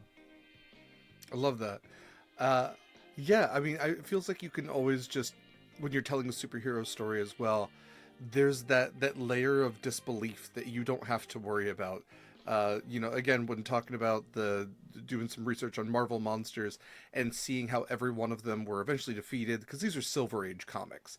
The Right. original Groot, before ever he was beloved, was just a giant tree monster. They got defeated by termites. It's War of the Worlds logic, where it's just, oh, the simplest thing, and it makes you go like, oh, I didn't think about bacteria. There's a monster that's defeated by a hand mirror that like reflects back his mind control rays. It's stuff Yeah. like that. You don't have to think about it too much. Stan Lee sure wasn't. He was just putting whatever down, and it was gonna sell. Yeah, I'm really excited to keep talking. I definitely want to talk about when it does come to combat and actually story running and what damage looks like and the actual fight, because when it comes down to it, that's how superheroes often solve problems. Not always these days, but Yeah. Yeah. it's watching a superhero punch a supervillain is super cool. So I'm looking forward to talking about all of that, a little bit into character creation, and probably a little bit more about influence when we come back. So we'll take about 10 to 15 minutes. Take care of yourselves, do the things, enjoy the ad reel, and we will be back shortly. Great.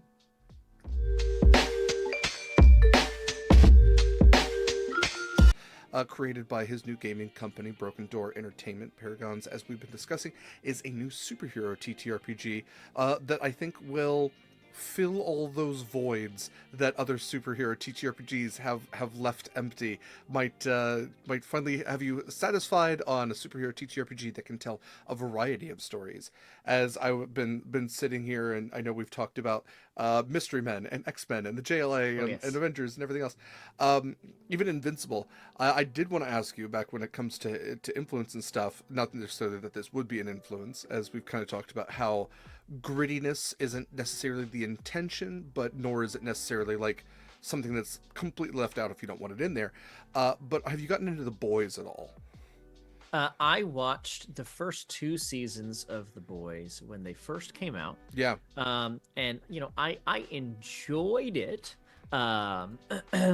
That's also a little darker and grittier than my general for preference sure. for media is. But I played it, or I watched it rather, and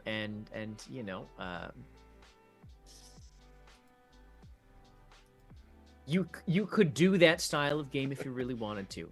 In our session zero thing, we talk about the importance of like getting everyone on the same page about the tone and theme of your story, and we reference like the movie ratings: G, PG, Yeah, yeah, PG absolutely. 13, R, and if you want to go beyond that, like, be my guest. But figure out the content that you want in your game and with your group that everyone's on board with. If you're in a game that I run, it will probably be in the PG-13 to R range, but R only for like language and depictions of violence, Right. You get to without say the fuck gore. more than once. Yeah. Right. You get at least two fucks. That's all you need really. Yeah. And we've now Uh, hit the R rating ourselves. Huzzah! Um, very, very quickly. I don't want to derail your plan for our conversation here, but it It's occurs hey, to me yeah, please. it occurs to me that the show is called Sword and Tea, and you and I both got cups of tea at the start of the We show, did. and then never actually shared what we were drinking. That's true. Yeah. Now, I should I'd like ask, to what are know. you drinking?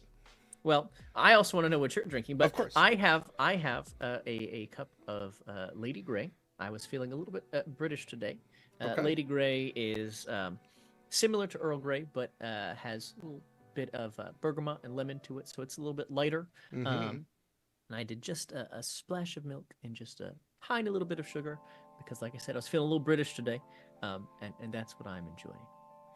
I'm glad we're sharing a brain cell today, as I have also enjoyed a Lady Grey. This is this is Mistress Grey with a little cream and sugar, Okay. from Friday Tea, which I do love Friday's branding of a variety of Yes. things. Yeah, I Yes. this was recommended to me by Friday themselves when I went into the shop. So if you were looking for, we are not an affiliate of Friday. However, we are in the midst of getting a custom sword and tea.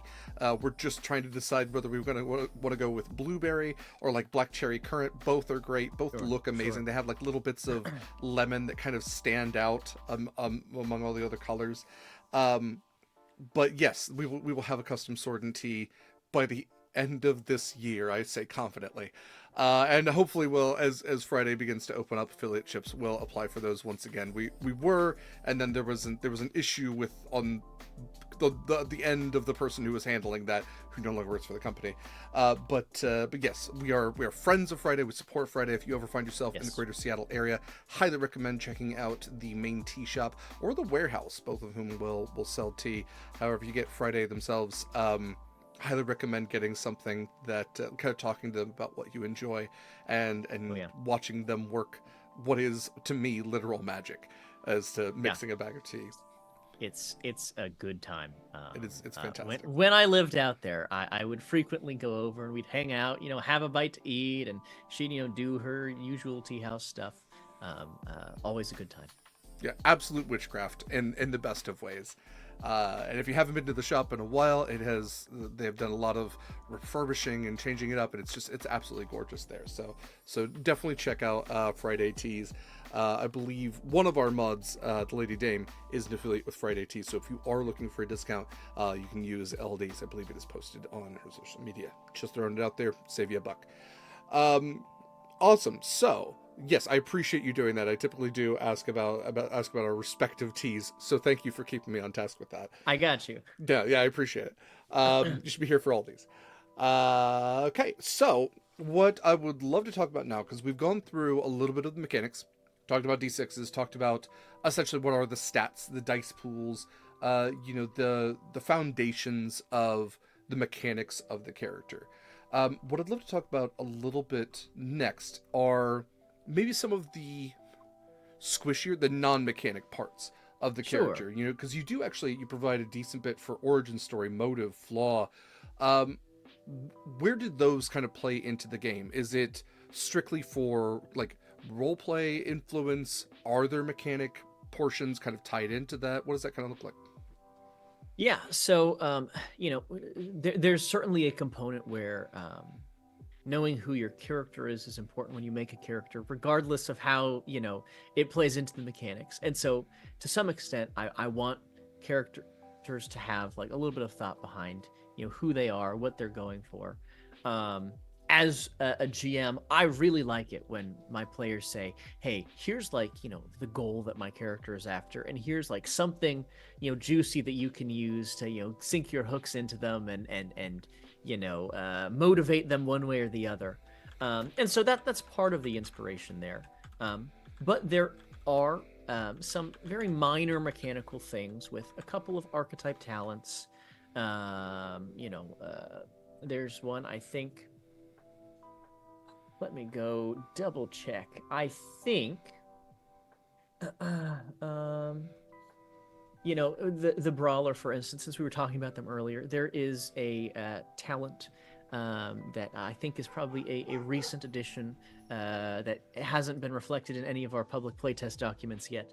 Um, there's an archetype talent called Soft Spot, and it says when you use the help move, to aid another character, Mm-hmm. explain how your action is motivated by your character's origin, and add an additional d6 to your ally's roll as you're helping them. The help action lets you give them additional dice in their dice pool, I love and that. if you use Soft Spot, you give them one additional d6 on top of the 2d6 that you get to give them from their help action. So there are ways in which if you are doing things that are in tune with your character's emotional center, um, you might get a mechanical benefit. But for the most part, I think it's just valuable and important to have thought about who your character is and what they're after.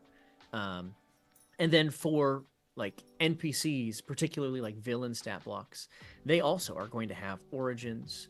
They're going to have motives, and then they also have, in addition to the things that your characters have, they have what's called an agenda, which is a plan, something they're trying to enact. And some villains might have multiple, right? They might think many steps ahead, but trying to just give you a one or two sentence summary of here's what a character is after, here's what a character like what inspires this character or what causes this character to be who they are, here's the ways that which a character might be able to be taken advantage of or might be vulnerable to some kind of manipulation or attack, is a really just handy tool in play for both players and GMs to say, okay, hold up, like we haven't had a session in a month. What's my character all about again? And you got two sentences there. It's, oh, that's right, that's right.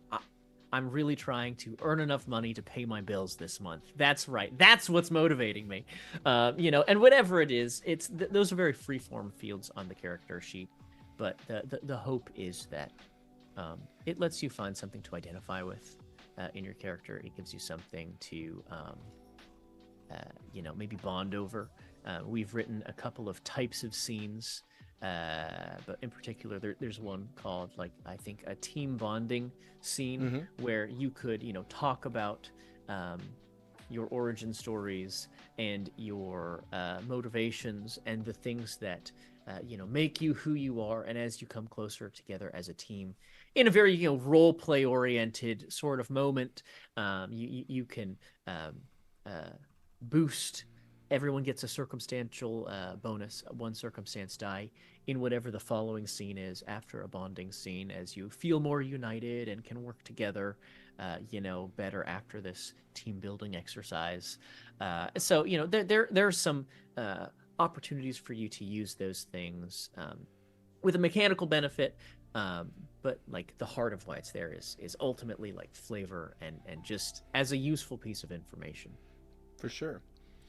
Yeah, well, I think one of the really cool things when you are talking about like having those scenes and getting those chances to role play, and even something you had kind of referred to earlier was kind of the concept of, having the time to build reputation, to build on your backstory, to build on the non-combat things. Actually, I really find the reputation thing, especially the chart that you have, where your hero, very much in a Spider-Man sort of way, depending on their reputation, can be hero or menace. You Yeah, have the whole, like, are you being slandered by the Daily Bugle, or have you risen above all that to be like Avengers status, where you're yeah. basically just a celebrity at that point. So I think that's a really cool way of making that mechanical, because it could absolutely be a role play thing, but to put that in there gives it just a little crunch without like making it overwhelming of like, oh, do I have to worry about this? It's like, no, you shouldn't worry, and that's also part of the story too. Like, you should be rushing past the reporter to try to like stop the fire, but if you do, are they going to report that you're a jerk? Like, maybe, Yeah. I think that's kind of fun. uh Well, and yeah. part of the inspiration behind specifically that reputation mechanic comes from like my own personal experience of like being online and seeing all of the ways in which on social media, we throw accusations towards each other for silly things like saying I like pancakes, and then someone else being like, "So you're telling me that you wouldn't eat a cinnamon roll right now?" What, Or, are you a waffle hater? Yeah, yeah, absolutely. You you say know, one thing with a set limit to the characters that you can type, and yeah, all of a sudden, 3 lines down, Hitler's referenced. Yeah, it's the rules of the internet.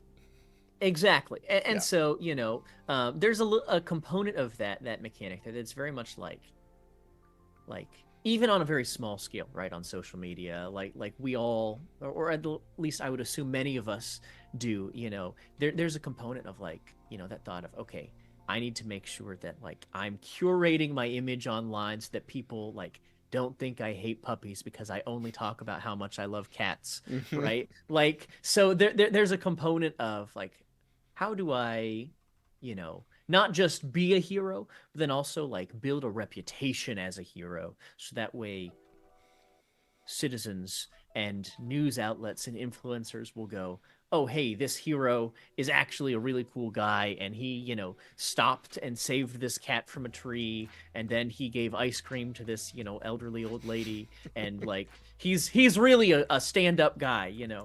and so Don't freak out if he comes to save you. Yeah. trying to find those touch points, at least from my personal experience being online, was kind of fun. And I my hope is, that's not. There's no mandate. You don't have to use reputation. If you don't want to use it, you don't have to use it. And I think even it says, this is a tool that you can use as a Hmm. GM to keep track of, how people in the world think about your characters. But at the same time, I think there's a component of it that um, people will connect with, because it's like, yeah, like being a hero, part of the job is like being a public person. You're a little bit of a celebrity in a way, and Yeah. how does that impact you and your character, and how does your character operate in a space where they feel the pressure to be a paragon of justice or a beacon of hope, and so it's an interesting dynamic, and I thought it would be fun to explore, and it especially gives you something outside of action scenes to Yeah. dig into with a little bit of crunch. Well, you can take it everywhere from, okay, we're street level, maybe we're getting more and more popular, maybe we finally get key to the city, and maybe we get our Baxter building.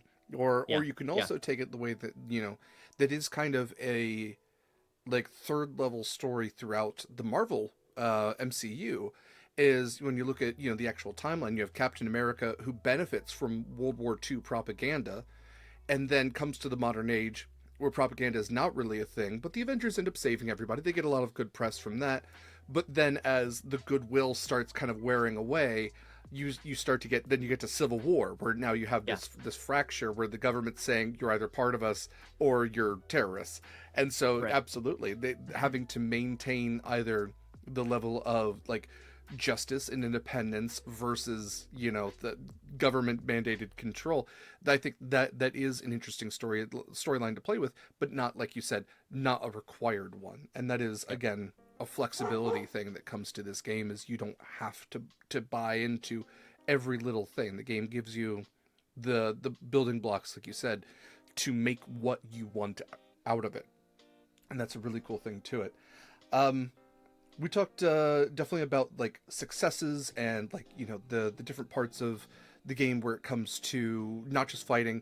You know, there is the investigation portion. If you do want to have your world's greatest detective Batman scenes where you are Yeah. trying to figure out what the villain's ultimately up to before you end up, you know, walking into a trap or something like that. You have your downtime. You have flashbacks, which I think is a really cool thing as well. You know, great game, Blades in the Dark, where you can flash back to things that influence the current concept. I love that because, again, you're drawn from that influence of TV and movies. Yeah. Um, yeah, we talked about, you know, the kind of difficulty levels, the necessity of different levels of success, which again, super well structured out, easy enough to just jump right into. Um, let's talk a little bit about combat, and also like the what's the word I want to use? The, I guess, the moves that you Yeah. have in and out Yeah. of combat. So, what does combat typically look like? Is there an initiative order? How's that all structure out? Yeah, so I've tried to, kind of find a balance that allows for some fun cinematic team up sort of options without being, a little bit too rigid and structured. And so at the start of combat, whenever someone decides to kick it off, all the player characters will make what's called an action roll. And it's a roll at the start of an action scene, but really any roll, which means that you can, add whatever things might be relevant. But particularly for combat, it's primarily just a physique roll to see how quickly you snap into action. How quick can you respond to the start of combat? And so all your player characters will make an action roll, and any opponents that there are will make an action roll, and whoever gets more successes, the whole team will go first. So if the heroes roll 5 successes and the bad guys roll 3 successes, the bad guys go first. And so then player character 1 will have an opportunity to take their turn, and then player character 2 will take their turn, and then player character 3 will take their turn. And then bad guy 1 will take their turn, and bad guy 2 will take their turn. And then player character 3 can take a turn, and then player character 1, and then player character 2. And there's not like a structured order beyond you all go, you all go. And if there's, 3 teams or factions, there could be 3, teams or 4 teams. But the idea is that there's a structure in terms of like it's turn based, but it's allows the flexibility for someone to, hey, I've got something really cool here. I want to do this, and I'd like for you to team up with me because together, right? If I, throw you in the air and then you come down with this, mega slam attack, it's going to be way more powerful than if I just run up and punch the guy. Yeah, And so it allows for some of that flexibility in a very dynamic way. And I think it makes it a little more cinematic because as a GM, you can I would say, agree. okay, so Yeah, you make this attack, and there's this, laser that flashes across the battlefield. Meanwhile, you see, this character runs up and jumps and takes a couple of very quick punches, and you got 3 successes, so that means that they take this damage here, and then last but not least, so and so, what are you doing as you see these things play out in front of you? It gives you the ability to kind of describe the scene in a way that I think keeps people engaged, yeah. and hopefully, keeps combat moving fairly quickly. And so, we talk about these action scenes as being, very cinematic, and so that's kind of our primary goal there is to let this move quickly. I ran a playtest session Thursday night. And I'm starting to playtest higher level play. I feel like level 1, I've got everything like down balance wise. So I'm That's starting to good. try Yeah. and figure out higher level play and Yeah. how does this all come together How when you can we have break this? Yeah. more powers and you're stronger, and how strong do my villains have to be in order to be sufficiently challenging for a third or fourth level character as Yeah. opposed to a first level character. And the power creep there is kind of a tricky thing that we're trying to figure out and combat, but we're working on it. But I think one of my big takeaways from that combat in that playtest session on Thursday was, we probably had an hour and a half of combat, all said and done. We were going like less than 10 minutes for a full back and forth round while people were like looking at their character sheets going, okay, hold up, what am I doing here? Which means that like between all of our player characters and also all the bad guys that I was doing things for, it was probably like a minute to a minute and a half for a single turn in combat, which compared to some tabletop games I've played, that's pretty quick. Sure. Yeah. But also that included like tactically running around the map, and this bad guy dodges out of way, and I've got enough story points now to add a consequence, and another bad guy steps in. And there were like 3 phases to this fight in an hour and a half, and it moved very quickly. It was very fluid. By the time we got to the end of the fight, it was ready to be done, right? It had its time, and then everything concluded. But it at no point did it drag, which I was really satisfied with, because sometimes you get an hour into a fight scene, you're like, okay, I'm ready for this to be over, right? Like, I've had enough, right? Like, we're just rolling to hit each other. Come on now. Tired of doing the same thing and getting, just whittling away points. That is something I noticed with the Marvel Multiverse game is, while everybody does have tiers, if you have a team of tier 3 and you put them up against a tier 3 villain, that villain's going to get taken out in maybe two rounds.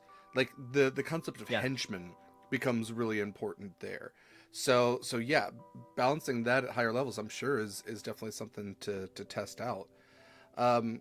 Another thing that I think is really cool with your initiative system is it makes it not only strategic but also reactionary. Maybe you do have your brawler who goes full Leroy Jenkins into the fight and then, gets knocked on his butt, and you have the healer going, okay, all right, I gotta help them real quick because they definitely ran into the wrong thing. So, I think that's really cool. I think that structures it out great. When it comes to the moves that you have, we've talked about a couple of them. We've talked about, help, how that is kind of used mechanically with the brawler and kind of tying in backstory, and the different archetypes do tie in different moves in special ways.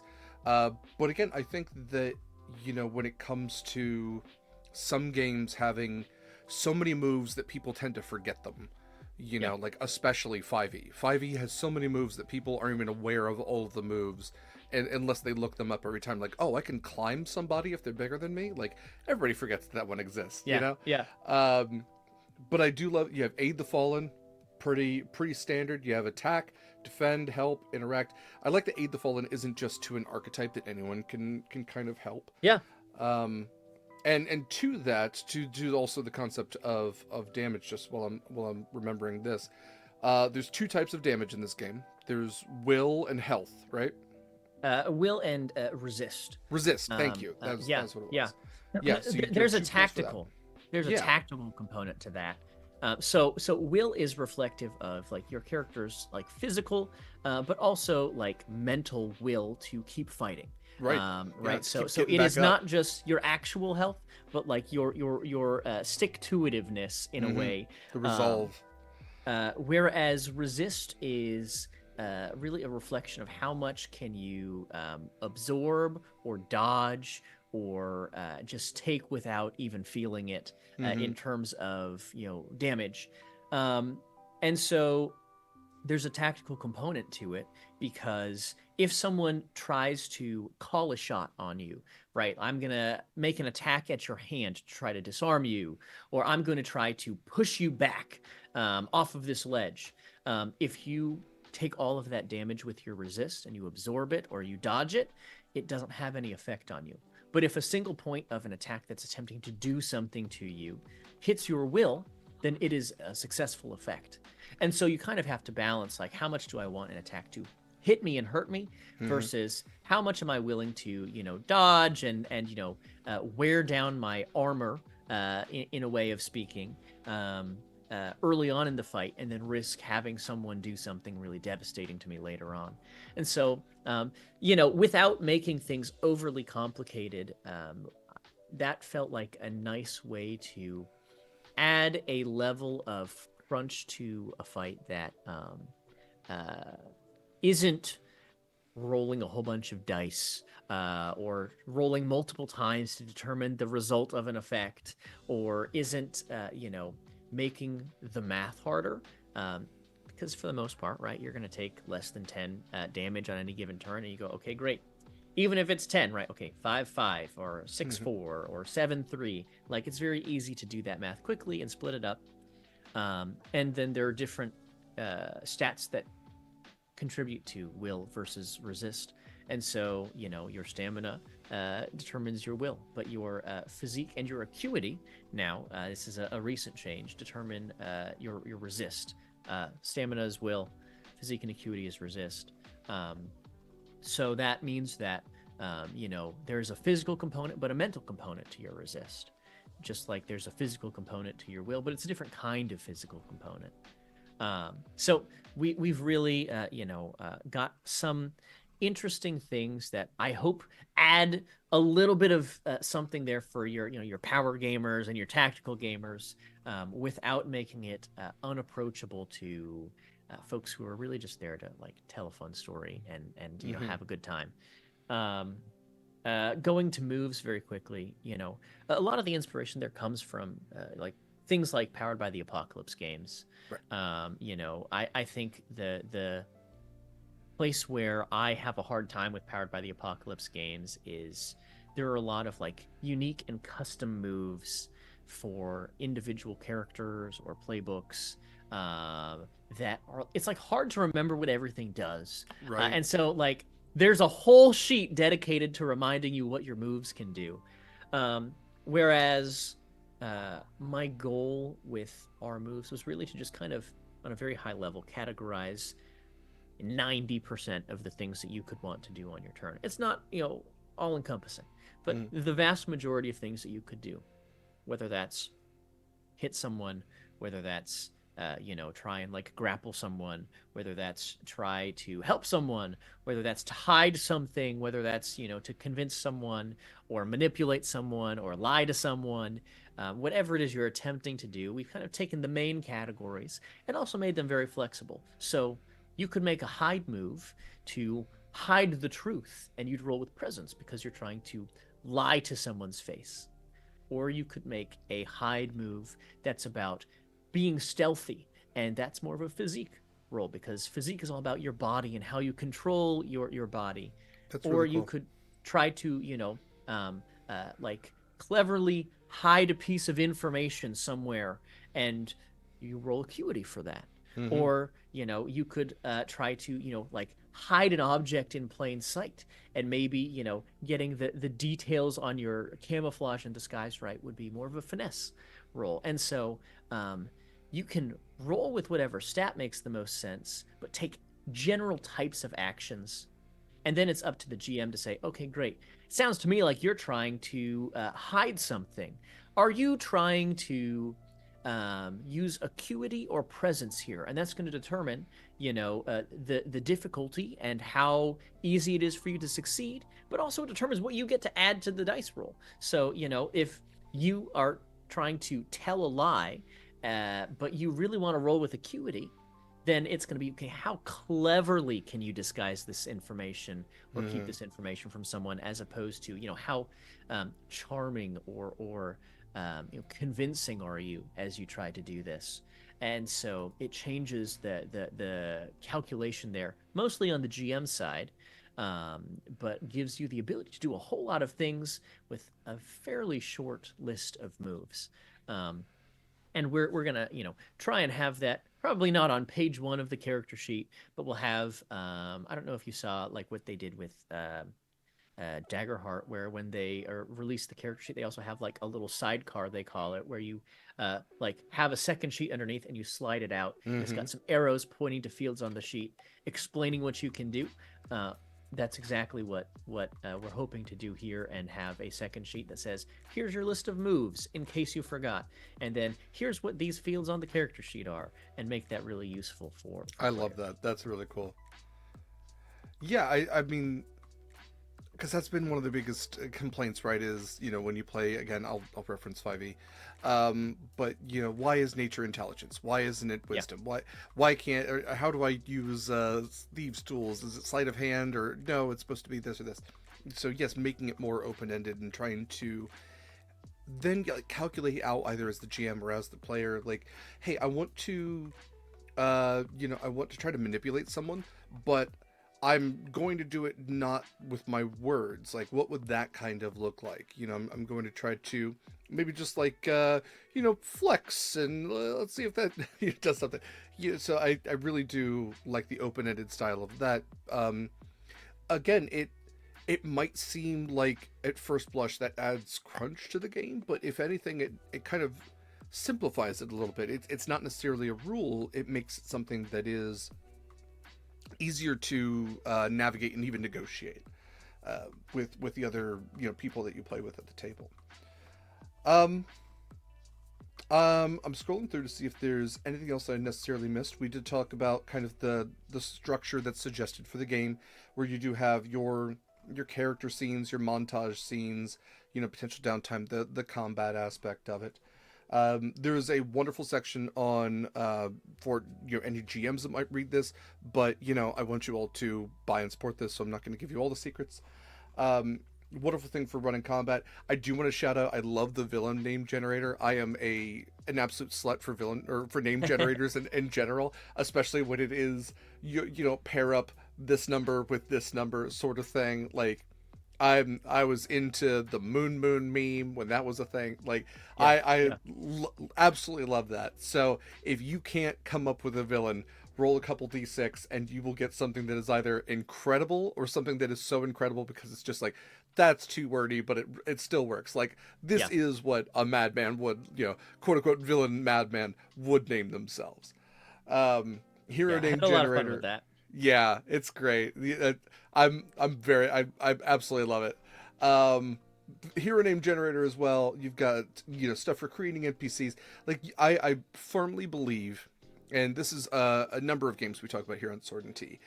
One of the best things to really hand somebody who's never played before is a game that makes sense, a game that might look intimidating with charts and numbers and everything else, but if you just read through and you go, oh, all I need is a Monopoly die and my imagination, and that's it, and I can run a game. Maybe it's not going to be like the best game you've ever run, but it might be your first game, and that's going to get you somewhere where you keep going, you keep building, and you keep kind of making stronger choices for what you do. And that's what this game offers, whether you are a 20-year veteran of TTRPGs or whether you just learned what TTRPG stands for. This is the kind of game where you could pick it up and play it within 5 minutes of reading through. Literally play it as you're flipping through the pages and going, okay, I need an NPC. Oh, there's the NPC thing. You've got a great list of NPCs as far as like their stats would go. And hey, if you want to fight a vampire or a bear, or maybe even a vampire bear, I guess you could probably mix those two together. Yeah, Like, probably. yeah, those are great. You've got some great heroes and villains listed out as well, and then very easy tools for building a hero and villain on the fly. I mean, this, yeah, hands down, probably one of the better, if not best, TTRPGs for running a superhero game out there. That's not fully out there. Again, I'm gonna pull up chat here so I can put exclamation point Paragons with an S. So definitely check out the Kickstarter, which will be starting soon. It sounds like. Um, Yeah, but yeah, next you month. can, yeah, yeah, real soon. So go ahead and start following that now. Make sure you follow Broken Door Games on social media as well, so you don't miss out on anything. I know you guys have put out some artwork teases here and there. Yes. Those were very fun, and man, I can't wait to see even more of this. Even just scrolling through what is, it's a Google Doc. It is a very fun Google Doc to scroll through. I'm Um, glad you think so. yeah, no, it's very good. I really love reading through and seeing the terminology people use. Having read through a bunch of like, okay, this isn't finished. What do you think? Kind of games. And you I know are a fantastic writer. I've read stuff you've done before. I love the terminology that people will apply to certain things and apply to powers and move sets and things like that. So reading through where you have simplified, but also like everything makes sense when you first read. When you read cloaking, when you read danger sense, you know what those things mean. You know what a destructive wave is. You know what, even when you're looking at hunter, you have eureka with an exclamation point. That's great. You know what that means without having to read the text, and the text just only clarifies it from there. Yeah. So definitely, I'm going to say right now, check out Paragons, support Paragons, add it to your table. This is the kind of game that I believe that you can keep coming back to and tell a real quality TTRPG story about superheroes with superheroes that isn't just about fighting. That also gives you the chance to have them worry about their grades at New York University, or have them worry about rent, or all of the weird stuff, and put it somewhere that's not necessarily New York City. Tell the story in your hometown. Have them deal with mundanity and the superhuman, because that is when we tell superhero stories, it has to have a little bit of both. Like I was saying before, superhero stories are not monolithic, but that's the one through line is nobody likes to just read about a god. Like the god has to do human things too sometimes. Yeah. Yeah. Um before we kind of get too much into the wrapping up, is there anything else you wanted to touch on with Paragons today? Um, well, one more time, right? I said it earlier. I do want to give a whole lot of credit to the team that has been involved. I shared, names of a few, kind of key contributors. But in particular, as we're talking about a lot of these rules, you haven't even seen the latest, I best know. Yeah. iteration of everything. But I have been these last few weeks working really hard with our editor Taylor Navarro, who is just amazing. She recently released Chef's de Partie and is involved with the Tales from the Islands of Sina Una project, among other things. And she's phenomenal game designer and editor. And everything is so much stronger now than it was a few weeks ago. Um, uh, Almost entirely because she's helped me look at everything from a different lens mechanically, going, okay, how does this feel? To the core of what this archetype is, or to the core of what this mechanic is supposed to do. And it is such a strong game now compared to what it was. And I thought it was a pretty good game, a month ago, but it is so much better now. And so much credit has to go to her. We're very excited that folks are starting to play it a little bit here. I'm trying to run some more playtest sessions, but I'm especially excited. I think y'all have shared that you're doing a game on Yeah, the absolutely. channel. I don't want to be the one to break that news. No, no, no, absolutely. A week from today, literally same time slot, 10 a.m. Pacific time.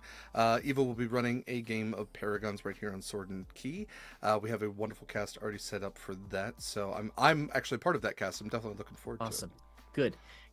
I'm excited to hear from y'all how it plays Hmm. because, for the most part, I've only experienced playtest sessions where I've run the game. So I want to hear, like, from Eva, how did it feel running the game? I want to hear from y'all. How did it feel having someone, run the game for you and like be a neutral third party observer and get great feedback about, not just mechanics, but also the feeling of the game. Um, when I'm not involved, because you know when I'm running a game, I have a very clear vision of what the game is like in my head. But when I'm not involved, that means that suddenly I get to see how do people read these rules, how do they interpret this, and whether or not my intentions come through very clearly is like what I'm most excited to see, because like you know I, there was a period where I had kind of got burnt out on playing tabletop games. I was doing so much related to learning new systems and dealing with new systems for work that it stopped being fun for me to play games. And part of like the reason why I eventually was like, you know what, I'm going to sit down, I'm going to write this game, is because I wanted to write a game that I wanted to play, because I wanted to like want to play tabletop games again. And Paragons has kind of been that thing that has gotten me back into like, yeah, I do actually really like playing games when it's not, all about, oh, well, I have to have this thing done by this deadline, and okay, we have to summarize all this stuff over here, and someone has to go write an index. When I can just like play a game that um, you know feels like a good time to me, uh, it makes all the difference in the world. And Definitely. doing something like, as much as I'm excited for everyone else to check out this game, like I wrote this game because there was a little hole in my heart that needed to be filled, and the Paragon shaped hole has been filled. Now you can move on to the next one, and the next one, and the next Yeah, one. Yeah, yeah. it's the best kind of addiction, right? When you make something that other people also enjoy. And I definitely again think that Paragons is going to be something that other people are sure to enjoy. I've enjoyed just looking at it. I'm really excited to start reading it. I've got like 4 superhero concepts in my head right now. Right. You'll have to wait and see what I play. But yes, so thank you so much, Josh, for your time, for sharing Yeah. Paragons with us. Where can people find more of your stuff? Yeah, so me personally, you can either go to my website joshuamsimons.com or follow me on social media at Joshua M Simons on pretty much all social platforms. I'm still hanging around on Twitter, but have started to branch out onto some of the other replacement platforms, so that way when eventually enough people move there, I'm already there. Mm-hmm. Um, but for Paragons and Broken Door. You can follow at Broken Door Games on most social platforms, or Broken Door ENT, short for entertainment, on TikTok, because I had an issue with TikTok and they banned an account because I made it and then didn't do anything with it, and I can't get them to give it back to me. Um, but you could also visit our website, brokendoor.shop, to sign up for our newsletter, see some of the artwork that we have talked about here but haven't shared. There's a page on the site with all the artwork that we've publicly shared so far, so you're welcome to go check that out. Um, and when the Kickstarter launches next month, I hope you'll join us. You can, of course, sign up to get notified when it launches, but at the end of the day, um, I'm just excited to have this thing that I've been working on for a long time out in the world. It's exciting. It's a little scary, but I'm thrilled that this game is going to be done, and then people get to actually see it and play it and do their own things with it. Absolutely. Um, if you even if you don't, you should go and follow Josh. You should go and follow Broken Doors. V. You should follow all the people that are now making this company the I guarantee a company you're going to see a lot more of, and we'll see its little logo on the sides of your books right alongside everything else. But even if you don't, if you still follow Sword and Key, you will see their stuff. Guarantee you're going to see as soon as the Kickstarter goes live. Again, the link is in chat. Highly recommend going out there and just following the project right now. But yeah, Paragons is going to be a game you're going to want to play again and again. Um, Thank you again to Josh, to Broken Door Entertainment. Thank you for sharing Paragons with us. It's been very nice to talk to you again about superheroes, about games. Love to do Yeah, this man. again. Can't wait to It's see. been too long since we've hung out. I know. There's also that. Yeah. We'll fix that too. We'll meet up at a Yeah, con or something yeah. here. But yeah, no. This has been fantastic. Thank you in the audience for joining us for another Sword and Tea. I hope that you found this chat interesting, and I hope that you look forward to playing this game. I definitely look forward to talking to Josh about whatever next project comes out from Broken Door Entertainment. I've got For some Sword ideas. and yeah, it's gonna be great. For Sword and Key, you can find all of our stuff at beacons.ai/Sword and Key. Find all of our social media there: Instagram, Blue Sky, and Twitter. Because yeah, we're still on that sinking ship too. The social media is all with underscores, sword underscore and underscore key. You can also find our affiliate ships there if you want discount codes for Greenleaf Geek Dice, Eldritch Foundry if you're looking for custom minis, or even Wishbone Cosmetics if you're looking for a new makeup palette. You can find our custom site as well as the discount codes there for all of those. You can also find our ongoing philanthropic endeavors, including Canine Campaigns for Independence and Palestine Children's Relief Fund, PCRF, which is a cause that is currently being supported by the Marvel Multiverse game that will be having its finale tomorrow. Looking at our calendar briefly, we do have a couple of things just up in the next week just to notify you all about. So tomorrow, again at 3 p.m. Pacific time, Marvel Multiverse: The Day of Doom will have its finale. Again, that's raising money for PCRF. That will also be the release of our next episode of Monster Crush. Monster Crush is a podcast I do with LD. It's about different cryptid creatures, miscellaneous monsters from mythology, and how switchable they are. This is a Marvel episode because there's been a lot of Marvel news, and I seem to be just inundated with superheroes these days. But going back to the Silver Age, when Stan Lee and Jack Kirby were just throwing monster comics out left and right, we've got some real classic monsters with some maybe familiar names that you might not associate them with.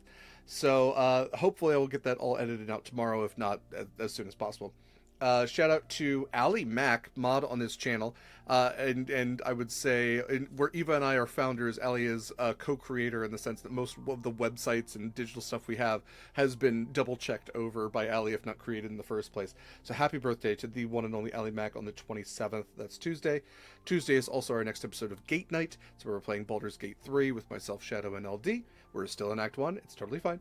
The 29th on Thursday is the premiere of Zenith. It's our new 5e campaign being GM'd by one of my favorite GMs, Alex. It's going to be 4:30 p.m. Pacific time on Thursdays for 12 sessions-ish. And then on the 31st, we have literally a week from today at 10 a.m. Pacific time, we have our Paragons playtest. So I'm very excited about that. We have a great cast, and Eva will be running that.